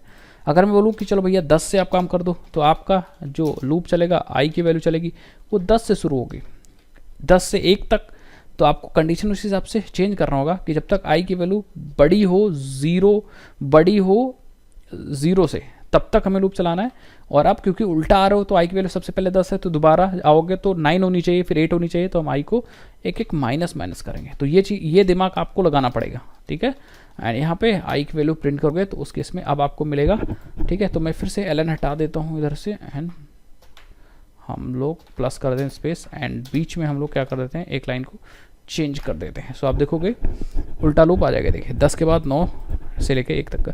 तो ये है सिंटेक्स का, ये है लूप का सिंटेक्स, फॉर लूप का सिंपल 3 चीज़ें आपको याद रखनी है, starting, initialization condition, termination condition, and increment and decrement. यहाँ डिक्रीमेंट किया, यहाँ इंक्रीमेंट किया, ठीक है।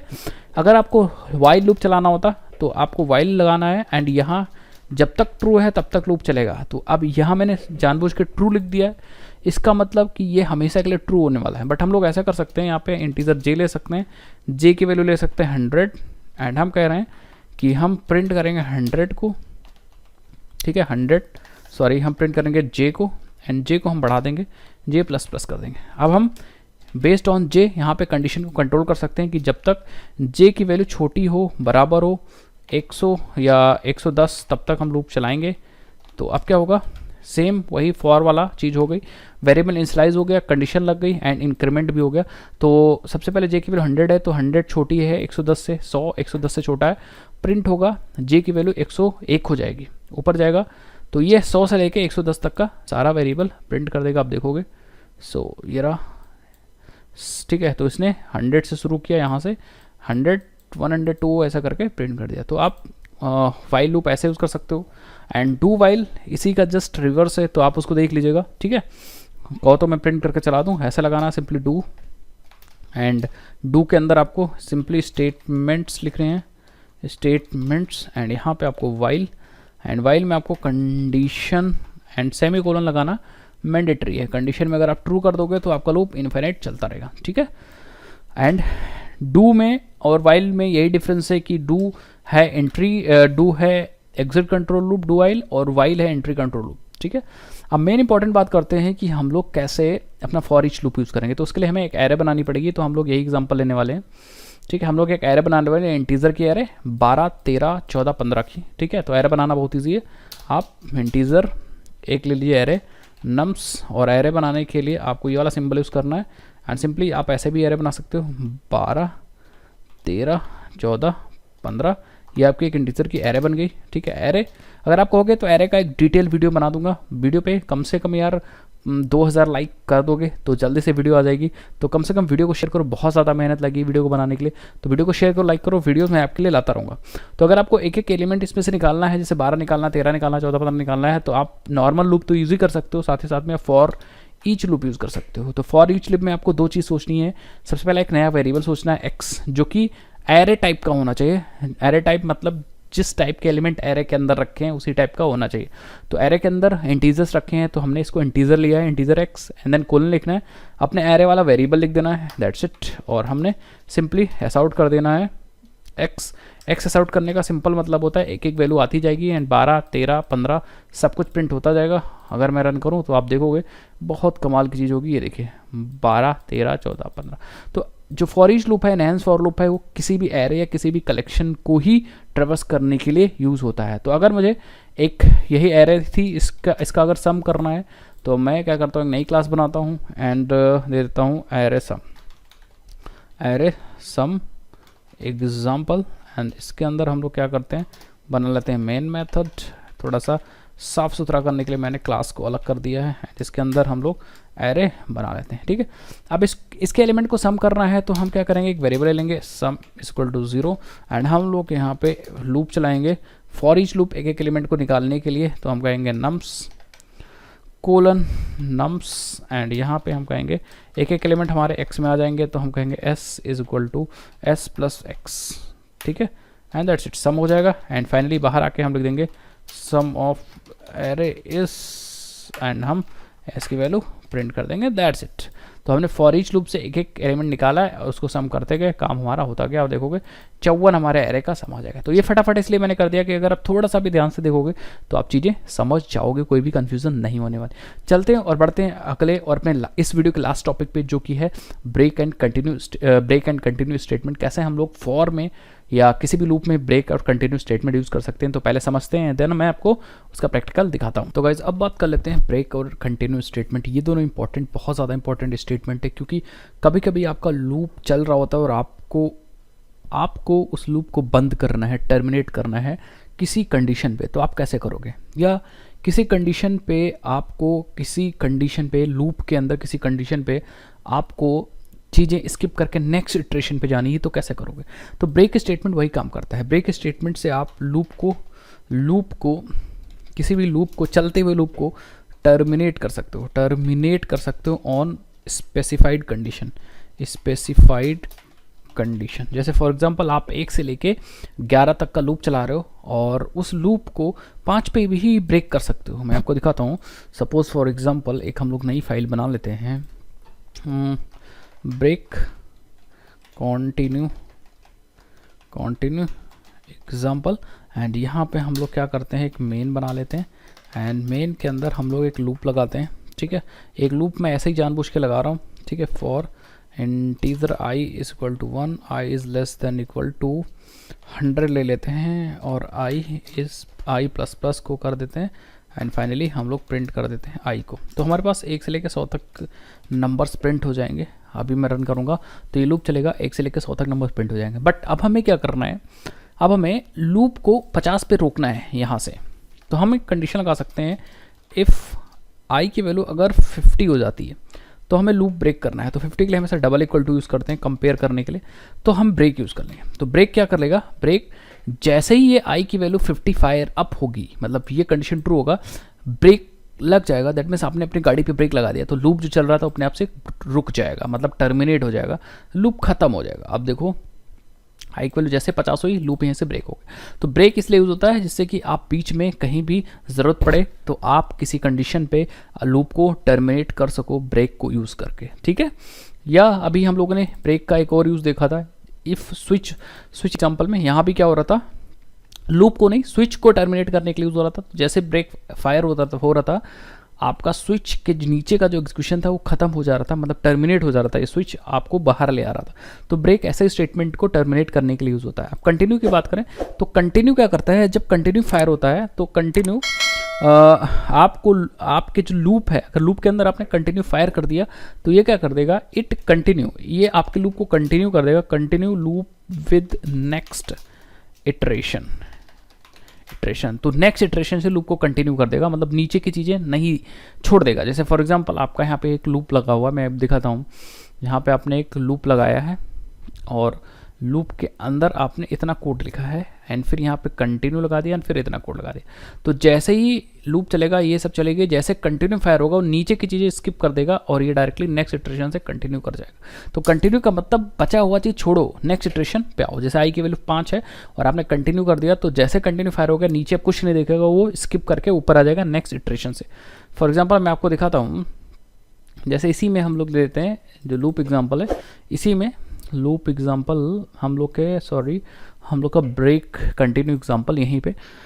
तो अगर 50 है तो हम लोग क्या कर रहे हैं, अच्छा यहाँ पे हम लोग क्या करते हैं, एक केस आउट और दे देते हैं एंड यहाँ पे हर एक आई के लिए एंड लिख देते हैं, हर एक आई के लिए हम एक एंड भी लिख रहे हैं, ठीक है। तो 50 के लिए एंड नहीं आएगा क्योंकि 50 पे लूप ब्रेक हो गया, तो हम लोग यहाँ पे कंटिन्यूज करेंगे इफ़, ठीक है, if i is equal to 50, तो हम क्या करेंगे, हम कंटिन्यू कर देंगे। तो इससे होगा क्या कि जब आई की वैल्यू 50 होगी तो कंटिन्यू हो जाएगा यहीं से और ये सब चीज़ें नहीं चलेंगी, ठीक है। तो देखिएगा हमारा लूप 100 तक जाएगा, ठीक है। देखिए ये देखिए 100 तक गया, लेकिन आई 50 पे देखिए, आई 50 पे, आई 50 पे, आई 50 पे एंड नहीं आया होगा, ना ही हमारा ब्रेक वाला इफ़ चला होगा। तो आई 50 कहाँ गया, ये रहा, ठीक है। तो आई पे जैसे आई की वैल्यू यहाँ पे देखो, आई की वैल्यू जैसे ही 50 हुई तो यही कंटिन्यू फायर हो गया, तो ये यहीं से नीचे की सब चीज़ें इसने छोड़ के ये डायरेक्टली ऊपर ये लेके गया। सो आई थिंक आपको ये चीज़ें समझ में आ गई।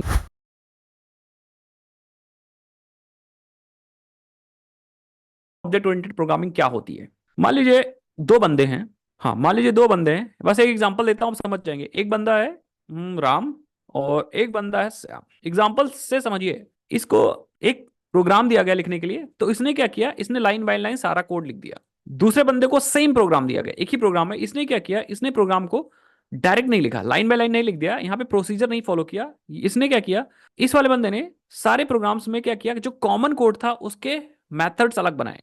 एक M1 बनाया, फिर एक M2 बनाया और फिर एक M3 बनाया, एंड देन इन मेथड्स को एक जगह पे कॉल कर लिया, ठीक है। बात समझिएगा, एक जगह कॉल कर लिया। अब मान लो सेम कोड लिखने के लिए मैं एक और बंदे को देता हूं जिसका नाम है आदित्य सिंह, ठीक है, और इनको भी मैंने सेम कोड लिखने के लिए दे दिया। लेकिन इन्होंने बहुत दिमाग लगाया। इन्होंने क्या किया, इन्होंने सेम कोड को या सेम कोड को लिखने के लिए इन्होंने यूज किया क्लास एंड ऑब्जेक्ट्स। इन्होंने ऑब्जेक्ट्स बनाए, लेकिन ऑब्जेक्ट बनाने के लिए क्लास की जरूरत पड़ी इन्होंने। मतलब कोड सेम है, क्वेश्चन एक ही है, बस सॉल्यूशन तीनों लोगों ने अलग अलग तरीके से दिया। अब बात को समझिएगा, ऑब्जेक्ट ओरिएंटेड प्रोग्रामिंग है क्या, इसी से मैं समझा दूंगा पूरा। इसने क्या किया, इसने सीरीज ऑफ स्टेप्स बनाए, इसको बोलते हैं प्रोसीजरल प्रोग्रामिंग। इसने फॉलो किया प्रोसीजरल प्रोग्रामिंग, या फिर इसको बोलते हैं प्रोसीजरल प्रोग्रामिंग का स्टाइल, या बहुत लोगों ने पैराडाइम भी सुना होगा नाम, पैराडाइम। तो ये स्टाइल है जिसमें आप स्टेप बाय स्टेप कोड करते हो, एक प्रोसीजर बनाते हो, सीरीज ऑफ स्टेप्स, तो उसको बोलते हैं प्रोसीजरल स्टाइलिंग। बट इसके बहुत सारे डिसएडवांटेज हैं। हो सकता है कोई लॉजिक आप रिपीट कर रहे हो, बार बार लिखना पड़ रहा है, यहां पे आपने कोई लॉजिक लिखा, फिर आपको लिखना पड़ा, फिर आपको लिखना पड़ा, तो इसमें दिक्कतें बहुत सारी हैं। दूसरे श्याम ने क्या किया था, श्याम ने फंक्शंस बनाए थे, मेथड्स, तो इसने किया फंक्शनल प्रोग्रामिंग। इसने अपने कोड को फंक्शंस में डिवाइड कर दिया था।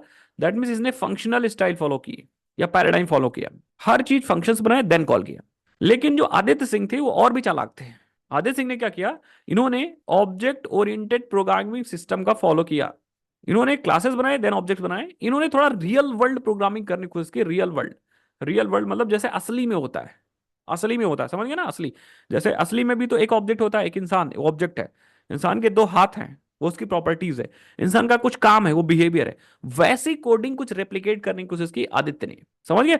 अब आदित्य ने अगर वैसी कोडिंग करने की कोशिश की तो फायदा पता क्या हुआ, आदित्य को रियल वर्ल्ड चीजों का फायदा मिल गया। जैसे फॉर एग्जांपल, इसमें क्लास बन सकता है, ऑब्जेक्ट्स बन सकता है, ऑब्जेक्ट बना बना के हम लोग यूज कर सकते हैं, एंड इसमें हम लोग इनहेरिटेंस कर पाएंगे। मतलब एक चीज, एक कोड को हम लोग इनहेरिट कर पाएंगे, ले पाएंगे, दूसरे जगह पे यूज कर पाएंगे। इसमें हम लोग एब्स्ट्रक्शन कर पाएंगे, कुछ कोड को हाइड कर पाएंगे। अभी हम लोग ये सब चीज सीखेंगे, मैं कोशिश करूंगा सिखाने के लिए। इसमें हम लोग पॉलीमॉर्फिज्म कर पाएंगे, एक ऑब्जेक्ट अलग अलग तरीके से बिहेव कर सकता है, पॉलीमॉर्फिज्म कर पाएंगे। ये सब चीज हम लोग यहाँ पे नहीं कर पाएंगे, ठीक है। यहाँ पे सिर्फ फंक्शंस हैं, तो फंक्शन सिर्फ रीयूज हो सकते हैं, बस रीयूज हो सकते हैं। क्या हम एब्स्ट्रक्शन कर सकते हैं? बिल्कुल नहीं कर सकते। फंक्शंस को कैसे हम हाइड करेंगे, फंक्शन के बॉडीज को कैसे हम हाइड करेंगे? तो यहाँ पे सिर्फ एक काम कर सकते हैं, हम लोग फंक्शन को रीयूज कर सकते हैं। बट यहाँ पे हम लोग अलग अलग फंडामेंटल, ऊप्स के फंडामेंटल से अलग अलग फायदे उठा सकते हैं। यहाँ पे हम रीयूज कर सकते हैं, इनहेरिटेंस के थ्रू कोड को रीयूज कर सकते हैं। एब्स्ट्रक्शन के थ्रू हम लोग सिक्योरिटी इंप्लीमेंट कर सकते हैं। पॉलीमॉर्फिज्म के थ्रू हम ऑब्जेक्ट, सेम ऑब्जेक्ट को अलग अलग तरीके से बिहेव करा सकते हैं।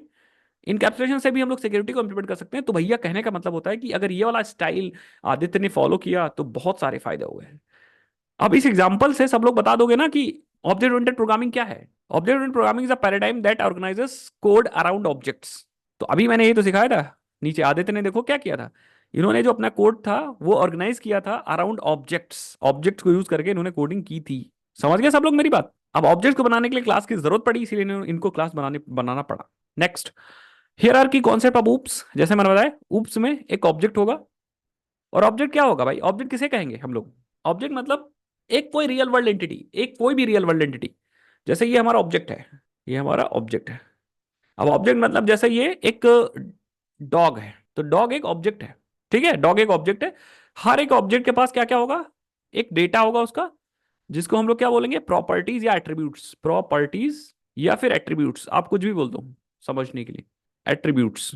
और उसके कुछ फंक्शनैलिटीज या उसकी कुछ फंक्शनैलिटीज जिसको हम लोग मैथड्स बोलेंगे, या फिर हम लोग बिहेवियर्स बोलते हैं इसको, बिहेवियर्स। तो डॉग, डॉग के पास क्या क्या डेटा है, डॉग के पास आईज हैं दो, हाँ, डॉग की एज भी होगी, ये उसका डेटा है सब, डॉग का नाम भी होगा, डॉग के पास हैंड भी होगा, तो ये सब उसकी क्या है, प्रॉपर्टीज हैं, ये सब डेटा है। ब्लैक कलर से मैंने डेटा बनाया ना। अब ब्लू कलर से हम लोग कुछ उसके बिहेवियर्स बताते हैं। जैसे डॉग का क्या काम है भाई, ईट, डॉग कुछ खाना खा सकता है, बिल्कुल। बार्क, भौंक तो सकता है। अगर ना विश्वास हो तो घर के बाहर जाना, जिस अपने अड़ोस पड़ोस में देखना किसी के पास कुत्ता है क्या, और कुत्ते के सामने चले जाना, पता चल जाएगा कि बार्क कर सकता है कि नहीं कर सकता। ठीक है। फिर रन भी कर सकता है, स्लीप भी कर सकता है, समझ गए। तो ये ऑब्जेक्ट होगा क्या, ऑब्जेक्ट के पास कुछ प्रॉपर्टीज हैं, डेटा है, इन कुछ बिहेवियर है। अब हम जब जावा में भी ऑब्जेक्ट्स बनाएंगे तो यही दो चीजें होंगी, कंफ्यूज मत होइएगा। जावा में भी जब ऑब्जेक्ट बनाएंगे प्रोग्रामिंग में, तब भी यही दो चीजें होंगी, ऑब्जेक्ट्स के पास डेटा एंड बिहेवियर। कोई और एग्जांपल दूं कि समझ गए सब लोग, आई थिंक समझ गए होंगे, मुझे लगता नहीं आगे आप समझाने की जरूरत है। एक चीज और होती है ऑब्जेक्ट के पास, हर एक ऑब्जेक्ट के पास एक ऐसी वैल्यू होती है जो उस ऑब्जेक्ट को यूनिकली आइडेंटिफाई करती है, जिसको हम बोलते हैं आइडेंटिफायर। तो ये आप यूज तो नहीं करोगे, बट ये रहेगी, यूनिक आईडी, एग्जैक्टली। भाई किसी भी ऑब्जेक्ट को यूनिकली कैसे आइडेंटिफाई कर पाओगे आप, उसकी आईडी के थ्रू। तो एक यूनिक आइडेंटिफायर होता है, ठीक है। हैश कोड, हाँ, जावा में हैश कोड से उसको रिप्रेजेंट करते हैं, तो हैश कोड हर एक ऑब्जेक्ट का अलग अलग होता है, ये चीज याद रखिएगा। समझ गए सभी लोग, व्हाट इज ऑब्जेक्ट। नाउ थोड़ा सा डेफिनेशन पे आ जाते हैं, यहां पे देख लीजिए आप। Instance of a class that represent real world entity और the concept object can have properties and behaviour, exactly same है। अब क्लास पे आते हैं, ब्लूप्रिंट फॉर क्रिएटिंग ऑब्जेक्ट्स। हाँ, जावा में क्या है रूल, जावा का रूल ये कहता है गाइस, समझिए कि जब भी आप कोई ऑब्जेक्ट बनाओगे, लेट सपोज आपने कहा कि मैं एक स्टूडेंट का ऑब्जेक्ट बनाने वाला हूं, बस कहानी समझिएगा मेरे साथ, कहानी समझिएगा। हमें एक स्टूडेंट का ऑब्जेक्ट बनाना है, किसका, स्टूडेंट का ऑब्जेक्ट बनाना है। और इसके पास कुछ डेटा होगा, जैसे इसके पास नेम है, और इसके पास एक ईमेल आईडी है, और इसके पास कुछ बिहेवियर है, जैसे फॉर एग्जांपल बिहेवियर को हम ब्लू से ही बनाते हैं, स्टडी, ये चीज हमें बनानी है। तो जावा कहता है, जावा जावा वाले भैया बहुत स्मार्ट है, जावा बहुत स्मार्ट है, जावा स्मार्ट मैं इधर बनाता हूँ। जावा कहता है कि आप ऑब्जेक्ट को डायरेक्टली नहीं बना सकते, you can not create object directly. Object को बनाने के लिए सबसे पहले मुझे बताइए उसका ब्लूप्रिंट क्या होगा, क्या, मुझे सबसे पहले बताइए उसका ब्लूप्रिंट, कि ऑब्जेक्ट के पास क्या क्या होने वाला है। ये चीज आप पहले ही डिफाइन कर दो, उसका ब्लूप्रिंट। मतलब आप ऑब्जेक्ट को डायरेक्टली मत बनाइए, सबसे पहला स्टेप क्या करिए, जावा कहता है कि आप उसका ब्लूप्रिंट रेडी करिए, टेम्परेरी टेम्पलेट रेडी करिए, या एक टेम्पलेट रेडी करिए। और इसके अंदर बताइए कि हमारे ऑब्जेक्ट के पास क्या क्या होगा, एक नेम होगा, एक ईमेल होगा, और एक स्टडी नामक मेथड होगा। और जब ये टेम्पलेट या ब्लूप्रिंट रेडी हो जाए, तब आप इस टेम्पलेट को यूज करके आप ऑब्जेक्ट्स को क्रिएट करिए। ये रूल है जावा का, एग्जैक्टली वही डेटा मेंबर वही बिहेवियर है, मैंने बता दिया ये डेटा है और ये बिहेवियर है, मेथड्स। हम भी तो स्मार्ट है, हम भी कहेंगे कि भाई हम टेम्पलेट क्यों बनाएं, हम इतना मेहनत क्यों करें, डायरेक्टली ऑब्जेक्ट ना बना दें हम। तो जावा कहेगा नहीं, टेम्पलेट बनाने का फायदा है। टेम्पलेट बनाने का फायदा ये है कि एक बार अगर आप टेम्पलेट बना दोगे, तो आप बहुत सारे ऑब्जेक्ट बना सकते हो, इससे बहुत सारे स्टूडेंट के ऑब्जेक्ट्स बना सकते हो, जितने मर्जी उतने स्टूडेंट बनाओ आप, समझ गए। तो मैं कहूंगा अब हम लोग खुश हो जाएंगे कि हाँ भाई, जावा तुम जो कह रहे हो बहुत अच्छी बात कह रहे हो, हमें एक बार मेहनत करनी है, उसको बार बार यूज करनी है। एक बार हम ऑब्जेक्ट बना, एक क्लास बना लेंगे, ब्लूप्रिंट बना लेंगे, उसी को हम बार बार यूज करके मल्टीपल ऑब्जेक्ट्स बना देंगे। यहाँ नाम हम कर देंगे अमन, और यहाँ नाम हम कर देंगे रमन या राशिद, समझ गए। तो अलग अलग अलग ऑब्जेक्ट बन जाएगा एक ही ब्लूप्रिंट से, और इसी ब्लूप्रिंट को हम बोलेंगे क्या, क्लास, क्या बोलेंगे। I think everyone got this point. अगर आपको पहले से आता है तो रिवाइज हो जा रहा है, और आपको बाद में आता है तो आप सीखिए। मैं ओपन कर लेता हूँ यहाँ पे इंटेलिजे आइडिया कम्युनिटी एडिशन, और यहाँ पे, हाँ बिल्कुल, यहाँ पे एक नया प्रोजेक्ट बना लेते हैं, कोर जावा रिवीजन, रिवीजन। और इसको मैं बनाऊंगा, लोकेशन जो होगी चूज करूंगा, एक फोल्डर भी बनाना पड़ेगा आप लोग का, ठीक है। एंड देन इंटेलिजे 21, सब चीज ठीक है, एंड बस क्रिएट पे क्लिक कर दूंगा, हमारा प्रोजेक्ट यहाँ पे क्रिएट हो जाएगा, यस। और मैं क्या करता हूँ, और चीज़ों को अच्छे से दिखे भाई, बहुत लोग कह रहे हैं, मैं लाइट थीम यूज़ करूंगा, एग्जैक्टली मैं लाइट थीम यूज करूंगा। हम लोग क्या बनाएंगे एग्जैक्टली हम स्टूडेंट का ऑब्जेक्ट बनाने वाले हैं। We are going to create a student object. हम एक स्टूडेंट ऑब्जेक्ट बनाने वाले जिसके पास एक नाम होगा जिसका नाम अमन होगा, और एक ईमेल होगा जिसका नाम या जिसकी ईमेल होगी aman@gmail.com, और इसके पास एक बिहेवियर होगा सो नेम जो नाम को दिखा रहा होगा, और एक बिहेवियर होगा सो डिटेल जो डिटेल को दिखा रहा होगा। ये यूज केस है। तो जावा का वही रूल हम लोग फॉलो करेंगे। ये जो हमने कहा था जावा बीच में आ जाएगा ना, ऑब्जेक्ट डायरेक्टली मत क्रिएट करो भैया, जावा कह देगा। तो हम कहेंगे ठीक है, हम सबसे पहले क्या बनाएंगे, class. We are going to create a class then object. तो हम यहाँ पे आ जाएंगे और हम अपने इस एसआरसी पे राइट क्लिक करेंगे और एक नई क्लास बनाएंगे जिसका नाम देंगे स्टूडेंट क्लास। अब इसके पास क्या क्या होगा, एक होगा और स्ट्रिंग ईमेल, और एक होगा स्ट्रिंग फोन नंबर। क्या क्या लिया था, ईमेल और नेम, तो स्ट्रिंग नेम, और एक आईडी भी ले लूंगा इंटीजर स्टूडेंट की आईडी, और दो मेथड्स ले लेते हैं पब्लिक वॉइड्स तो नेम, ये नाम को शो कर रहा होगा s out, and name equal to और उसका नाम नेम, और सो ऑल में क्या करेंगे सारी डिटेल शो कर देंगे पब्लिक वॉइड शो ऑल, और एस आउट सबसे पहले नेम, नेम में नेम, और एस आउट ईमेल में ईमेल लगा देते हैं email, and S out student ID में स्टूडेंट की आईडी। ये हमारा बन गया ब्लूप्रिंट ये हमारा क्या बन गया, ब्लूप्रिंट बन गया। अब हम इससे ऑब्जेक्ट बनाएंगे, तो हम एक मेन मेथड बना लेते हैं जहां ऑब्जेक्ट बनाएंगे। ये हमारा मेन मेथड है, मेन क्लास है, एंड इसके अंदर मेन मेथड है। मेन मेथड सबको पता है ना, मेन मेथड किस लिए यूज होती है, कोड को स्टार्ट करने के लिए। तो मेन मेथड हमारा बन गया, यहाँ से कोड हमारा स्टार्ट हो जाएगा, और जैसे स्टार्ट होगा हम सबसे पहले मैसेज दे देंगे कोड स्टार्टेड, कोड स्टार्ट हो गया। अब हम ऑब्जेक्ट बनाएंगे, ऑब्जेक्ट बनाने के लिए हम लिखते हैं न्यू, और देन क्लास का नाम लिखते हैं स्टूडेंट क्लास। यस, हमारा एक स्टूडेंट बन चुका है, स्टूडेंट 1। ये स्टूडेंट है टाइप, मतलब हम लोगों ने ऑब्जेक्ट बनाया स्टूडेंट, तो हमने टाइप भी स्टूडेंट लिया है, ये वेरिएबल लिया है स्टूडेंट टाइप का। अब जितने भी नॉन प्रिमिटिव मतलब क्लास वाले वेरिएबल्स होते हैं उनको हम लोग बोलते हैं रेफरेंस वेरिएबल। तो ये है एक रेफरेंस वेरिएबल। और अगर मैं इंटीजर ऐसा ले लेता एक्स, तो ये इंटीजर की वैल्यू थी और ये इंटीजर का वेरिएबल है, दैट मींस ये नॉर्मल वेरिएबल है, और ये ऑब्जेक्ट के रेफरेंस को स्टोर कर रहा है, इसीलिए इसको बोलते हैं रेफरेंस वेरिएबल। ये स्टूडेंट क्लास के ऑब्जेक्ट को स्टोर कर रहा है। तो अब हम लोग क्या करेंगे, अब हम लोग स्टूडेंट 1 डॉट नेम असाइन कर सकते हैं Aman, and student 1 dot email assign कर सकते हैं aman@gmail.com, एंड स्टूडेंट 1 डॉट एक चीज और ली थी ना आईडी असाइन कर सकते हैं, दैट इज कुछ आईडी। एंड देन हम इस स्टूडेंट के बिहेवियर को यूज कर सकते हैं, मतलब student 1 dot show name and student 1 dot show all. अब आप रन करिए कोड को, इस पर क्लिक करिए, रन कर दीजिए। ये देखिए स्टूडेंट 1 का नेम जब चलेगा तो ये प्रिंट होगा, इसीलिए मैंने सो नेम में इक्वल टू लगा दिया था, तो ये प्रिंट हुआ है, ये लाइन प्रिंट हुई है इससे। और जब सो ऑल की जब सो ऑल मैंने किया है तब सारी चीजें प्रिंट हुई हैं इस स्टूडेंट की। कितने लोग समझ गए, एज सिंपल एज दैट।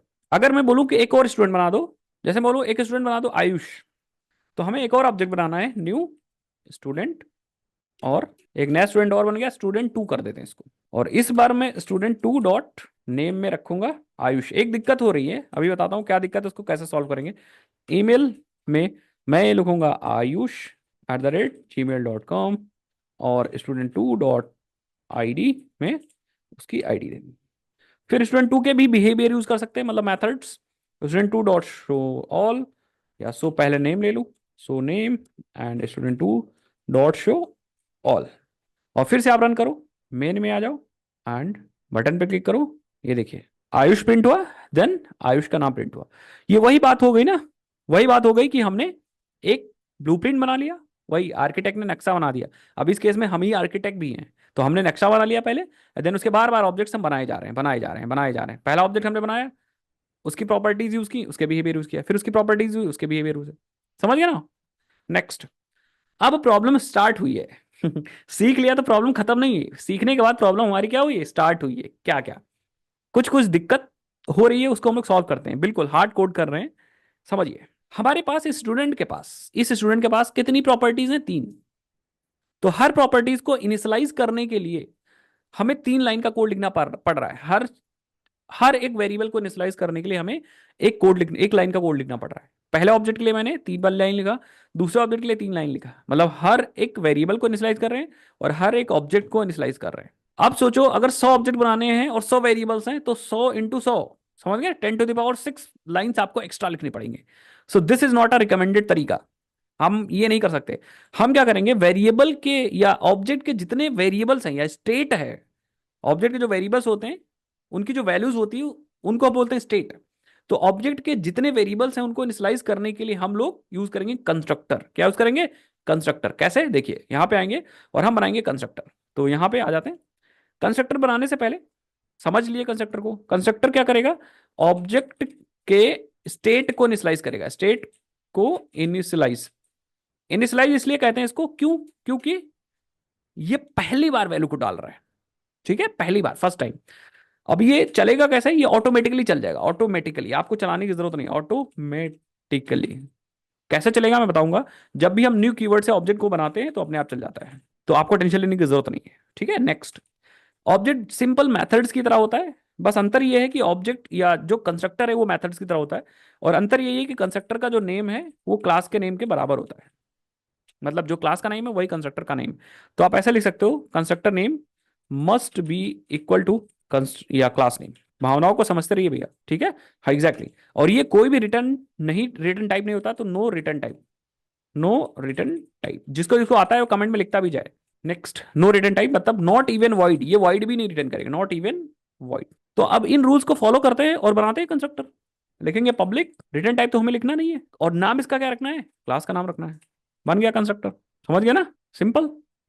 अब हम लोग क्या कर सकते हैं, यहाँ पे वेरिएबल्स ले सकते हैं, पैरामीटर्स। हम कहेंगे एक पैरामीटर लेते हैं string n for email, string m for name, integer i for ID. ऐसा मैंने क्यों लिया अभी मैं समझाता हूं आपको, टेंशन मत लीजिए, ठीक है। बात को समझिएगा मेरी। हमने 3 वेरिएबल्स लिए और ये 3 वेरिएबल लोकल हैं, इसी कंस्ट्रक्टर के अंदर यूज होंगे, क्योंकि हमने बनाए भी कहाँ है, इसके पैरामीटर के अंदर। तो अगर पैरामीटर के अंदर बनाए तो कंस्ट्रक्टर के अंदर ही यूज होंगे। तो 3 वेरिएबल यहां है और 3 वेरिएबल ऊपर हैं, ये ऑब्जेक्ट के पास जाने वाले। तो 3 इधर और 3 इधर, टोटल हमारे पास 6 वेरिएबल्स हो गए, समझ गए। 3 वेरिएबल हम सिर्फ कंस्ट्रक्टर के अंदर यूज कर सकते हैं, और 3 वेरिएबल हम लोग ऑब्जेक्ट के पास जाके यूज कर सकते हैं। अब हम क्या करेंगे, जो हमारा ईमेल वाला वेरिएबल है उसके अंदर चला जाए n, और जो हमारा m वाला जो हमारा नेम वाला वेरिएबल है उसके अंदर चला जाएगा क्या, m, और जो हमारा स्टूडेंट आईडी के अंदर ये चला जाएगा हमारा i। अब कुछ लोग सोच रहे होंगे सर ये तो कंफ्यूजन हो जाएगी। क्या कंफ्यूजन हो जाएगी, यहाँ पे अगर 10 वेरिएबल होते तो हमें 10 अलग वेरिएबल लेने पड़ते क्या, हम सेम नहीं रख सकते क्या, ईमेल यहाँ भी ईमेल यहाँ भी, तो हमें अलग से याद करने की जरूरत भी नहीं पड़ती। समझ पा रहे मेरी बात की नहीं। अगर हम यहाँ ईमेल रख दें यहाँ भी ईमेल रखें तो हमें पता चल जाएगा कि इस ईमेल को इसमें डालेंगे, इस नेम को इसमें डालेंगे, ठीक है। तो मैं कहूंगा बिल्कुल आप ऐसे भी कर सकते हो और आप ऐसे भी कर सकते हो, और अच्छा तरीका तो यही है, आप यहाँ दिस यूज करो, यहाँ नेम यूज करो, और यहाँ स्टूडेंट की आईडी यूज करो। अब क्या होगा कि अगर हम यहाँ पे लिख दें ईमेल इक्वल टू ईमेल, अब कंफ्यूजन ये हो जाएगी कि जावा ये नहीं समझ पाएगा कि आप ईमेल इक्वल टू ईमेल लिख दिया तो ये वाला ईमेल कौन सा है और ये वाला ईमेल कौन सा है। समझ गए मेरी बात।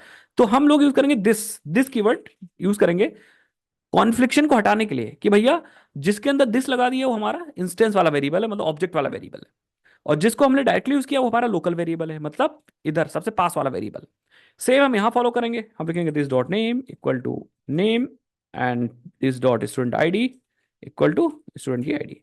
As simple that. कितने लोग समझ गए। तो दिस कीवर्ड किस लिए यूज होता है, to remove the naming confliction between instance variable and local variables. Okay, एक मैसेज देते हैं यहाँ पे, ऑब्जेक्ट स्टूडेंट ऑब्जेक्ट क्रिएटेड। अब इसका फायदा क्या होगा, इसका फायदा ये होगा कि जब हम यहाँ पे आएंगे और जब हमने कंस्ट्रक्टर कॉल किया यहीं पे हम 3 वैल्यू पास कर सकते हैं। एक अमन पास कर सकते हैं, aman@gmail.com पास कर सकते हैं, और हम क्या पास कर सकते हैं यहाँ पे 1 2 3। अब हमें 3 लाइनें लिखने की जरूरत नहीं है, तो ये प्रॉब्लम हमने सॉल्व कर ली। सेम यहाँ पे भी हम लोग क्या कर सकते हैं, अब आयुष पास कर सकते हैं, और क्या पास कर सकते हैं भाई, ayush@gmail.com, और 2 4 3 भी पास कर सकते हैं। बस अब ये 3 लाइन फिर से हमें लिखने की जरूरत नहीं है, कमेंट कर दो बस। अभी भी आपका आउटपुट सेम आएगा, सेम आउटपुट आएगा, तो रन करोगे सेम आउटपुट है। बट अब हम लोग कंस्ट्रक्टर यूज कर रहे हैं in order to initialise the object. कितने लोगों को कंस्ट्रक्टर का मतलब समझ आया। कंस्ट्रक्टर बहुत इजी था। कॉल कब हो रहा है कंस्ट्रक्टर, यस, न्यू कीवर्ड के बाद। अब न्यू की, अच्छा आपसे इंटरव्यू में पूछा जा सकता है न्यू कीवर्ड क्या है, क्या यूज है न्यू कीवर्ड का। न्यू कीवर्ड क्या कर रहा है, एलोकेट कर रहा है मेमोरी आपके ऑब्जेक्ट के लिए, डायनेमिक मेमोरी एलोकेट कर रहा है आपके ऑब्जेक्ट के लिए। जैसे सी वगैरह में कैलॉक मैलॉक पढ़ते हो ना, एग्जैक्टली तो ये इस क्लास का जो ऑब्जेक्ट क्रिएट हो रहा है न्यू कीवर्ड की हेल्प से हो रहा है। तो मेमोरी क्रिएट हो रही है आपके हीप एरिया के अंदर। समझ गए सब लोग? नेक्स्ट, तो न्यू कीवर्ड के बाद जब भी आप कुछ लिखते हो, ऑब्जेक्ट बनाते हो, तो वो होता है एक्चुअली कंस्ट्रक्टर। और एक इंपॉर्टेंट चीज कंस्ट्रक्टर या किसी भी मेथड कॉल और कंस्ट्रक्टर कॉल की ये भी है कि ये जो पैरामीटर्स हैं या ये जो आर्गुमेंट है, ये जिस कंस्ट्रक्टर से मैच होगा वही कॉल होगा। कहने का मतलब है यहाँ पे स्ट्रिंग है, इंटीजर है, तो आपके कंस्ट्रक्टर में स्ट्रिंग इंटीजर जैसे मैच करेगा तुरंत ये कॉल कर जाएगा। समझ गया? तो मैच इंपॉर्टेंट है, मैच इज इंपॉर्टेंट, मैजिक। ठीक है, एग्जैक्टली exactly. कुछ लोग के दिमाग में आ रहा होगा कि क्या हम सॉरी कुछ लोग के दिमाग में आ रहा हो क्या हम एक से ज्यादा कंस्ट्रक्टर बना सकते हैं? बिल्कुल, आप एक से ज्यादा कंस्ट्रक्टर बना सकते हो। आप पब्लिक स्टूडेंट भी बना सकते हो, दो कंस्ट्रक्टर हो गए। एंड इसी प्रोसेस को हम लोग क्या बोलते हैं? ओवरलोडिंग। तो आप कंस्ट्रक्टर को ओवरलोड भी कर सकते हो, कंस्ट्रक्टर क्या कर सकते हो? ओवरलोड भी कर सकते हो। बट इंपॉर्टेंट क्या है भाई? कंस्ट्रक्टर को ओवरलोड करने के लिए क्या इंपॉर्टेंट चीज है? कंस्ट्रक्टर ओवरलोड करने के लिए इंपॉर्टेंट है कि जो दो आप कंस्ट्रक्टर बना रहे हो, कहां कहां पे? यहां पे और यहां पे। हाँ, इन कंस्ट्रक्टर में आर्गुमेंट्स आपके अलग होने चाहिए, आर्गुमेंट्स डिफरेंट मस्ट है। अच्छा, कौन बता सकता है हम कैसे कैसे आर्गुमेंट को डिफरेंट रख सकते हैं? कैसे कैसे तरीके हैं? सबसे पहला तरीका आप यूज कर सकते हो, नंबर ऑफ आर्गुमेंट अलग कर दो। नंबर ऑफ आर्गुमेंट मतलब अगर आर्गुमेंट्स या नंबर ऑफ पैरामीटर्स बोलो, पैरामीटर्स। जैसे इसमें हमने 0 लिया, इसमें 3 पैरामीटर लिया, तो अलग हो गया। लेकिन कभी कभी क्या होता है कि नंबर ऑफ आर्गुमेंट्स एक ही लेना होता है, तो आप क्या करो, टाइप ऑफ पैरामीटर्स अलग कर दो। या फिर थर्ड केस क्या है? थर्ड केस है कि आप ऑर्डर अलग कर दो। अगर आप सेम टाइप भी रखना चाह रहे हो तो ऑर्डर भी लगा दो। सो ये सारे कंडीशंस हैं हमारे ओवरलोडिंग के। समझ गया ना? सो दिस इज इंपॉर्टेंट। आगे बढ़ते हैं भाई। सेम जैसे हम लोग कंस्ट्रक्टर ओवरलोड करते हैं, वैसे हम लोग मेथड ओवरलोड भी करते हैं। एक से ज्यादा मेथड बना देंगे सेम नाम के, तो हम मेथड ओवरलोडिंग हो जाएगी। एक से ज्यादा मेथड, जैसे फॉर एग्जांपल हम क्या करेंगे, हम यहाँ पे पब्लिक वॉइड और हम सो नाम से एक सेम नाम का मेथड बना दिए। So I am trying to overload method. Method में क्या रूल है? सेम रूल है, बस नाम सेम होना चाहिए मेथड का। ठीक है, ये फंक्शन का नाम सेम होना चाहिए। इसमें भी रूल वही लगता है। अगर ओवरलोड करना है आपको तो number of parameter, type of parameter या फिर ऑर्डर ऑफ पैरामीटर अलग करिए। तो अगर मैं यहाँ पे स्ट्रिंग लास्ट नेम ले लूं तो आपका यहाँ पे ओवरलोड हो जाएगा। सबसे पहले हम लिखेंगे नेम एंड देन कॉन्कैटिनेट करेंगे लास्ट नेम। समझ गए सब लोग? As simple as that. तो जब आप सो नेम कॉल करोगे, कुछ पैरामीटर में कोई वैल्यू नहीं पास करोगे, उस केस में ये वाला मेथड कॉल होगा। और जब आप सो नेम कॉल करोगे और कोई वैल्यू पास कर दोगे, उस केस में आपका ये वाला मेथड कॉल होगा। लेट्स सी, मैं चेक करा देता हूं आपको। यहाँ पे आते हैं, हम लिखेंगे student one dot so name. ये देखिए मिल रहा है आपको। सो नेम एक ब्लैंक भी यूज कर सकते हो, और या फिर आप लास्ट नेम पास कर सकते हो। तो अगर मैं लास्ट नेम पास करता हूं, लेट्स पास और सिंग, और एक और कॉल करता हूं student one dot show name, तो अलग अलग आउटपुट आपको देखने को मिलेगा। लेट्स सी, कंट्रोल आर दबा के आप चला सकते हो। मैक में कंट्रोल आर दबा के चला सकते हो। आप कंट्रोल आर दबाओगे अपने आप से फाइल चल जाएगी। ये देखिए, ठीक है। सो जब हमने सो नेम कॉल किया था तो ये प्रिंट हुआ सिंग, और जब हमने सिर्फ सो नेम कॉल किया विदाउट लास्ट नेम तो ये प्रिंट हुआ। तो नेम में आई थिंक ये है क्या, नेम में हमने गलत प्रिंटिंग कर दी, और नेम में हमने कुछ गलत पास कर दिया आई थिंक। ठीक है, हमें पास करना चाहिए सबसे पहले ईमेल देन नेम, और हमने पास कर रखा है नेम देन ईमेल। समझ गया? तो ईमेल की जगह हमने नेम पास कर दिया। सो आप इसको सही भी कर सकते हो, कोई दिक्कत वाली बात नहीं। हम पहले ईमेल कर देंगे देन नेम कर देंगे। तो ये सब चीज होती रहती है, और इस चीज को सही करना सीखिए। ये देखिए, लास्ट नेम वाला अमन सिंह, और जो सिंगल नेम वाला है वो ये। अब बात करते हैं ओवर राइडिंग की। किसकी? ओवर राइडिंग की। अब बात करते हैं थोड़ा सा इनहेरिटेंस के बारे में बात कर लेते हैं। ठीक है, इनहेरिटेंस, ओवर राइडिंग, ये सब चीज बात कर लेते हैं। ठीक है, इनहेरिटेंस मीन्स व्हाट? इनहेरिटेंस, अभी तक हम लोग ऑब्जेक्ट्स को बना रहे थे क्लास के अंदर, और क्लास के अंदर प्रॉपर्टीज को हम लोग यूज कर रहे थे ऑब्जेक्ट्स बना बना के। अब क्या होगा कि हमारे पास एक क्लास है ऑलरेडी, तो ये हमारे पास क्लास है, इसके पास एक्स प्रॉपर्टी है। ठीक है, और हमारे पास दूसरी क्लास है, ये मान लो इसकी क्लास का नाम था पेरेंट, और इस क्लास का नाम है चाइल्ड। अब हम चाहते हैं चाइल्ड पेरेंट की प्रॉपर्टीज को ले ले, तो हम क्या करेंगे, हम चाइल्ड को एक्सटेंड करा देंगे, मतलब इनहेरिट कर लेंगे पेरेंट से, और इसके पास भी ये एक्स आ जाएगा, और इसके पास खुद की प्रॉपर्टी भी होगी, दैट इज इसके पास वाई भी होगी। तो ये एक्सटेंड कर लेगा। इसी प्रोसेस को बोलते हैं, क्या बोलते हैं?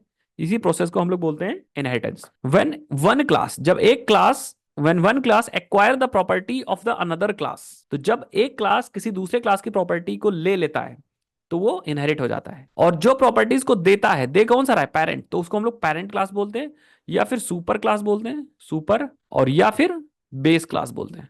तो इसका कोई भी नाम है, आप देख लीजिए। और जो प्रॉपर्टीज को लेता है वो चाइल्ड होता है, या फिर सब क्लास होता है, और या फिर डेराइव्ड क्लास होता है, मतलब वहां से निकली हुई क्लास डेराइव्ड क्लास होती है। तो जो प्रॉपर्टीज देता है मतलब दे रहा है पेरेंट। पेरेंट मतलब आपने पिताजी को समझिए, ये आपके पिताजी हैं, पिताजी के पास 50 करोड़ रुपीज हैं, 50 CR।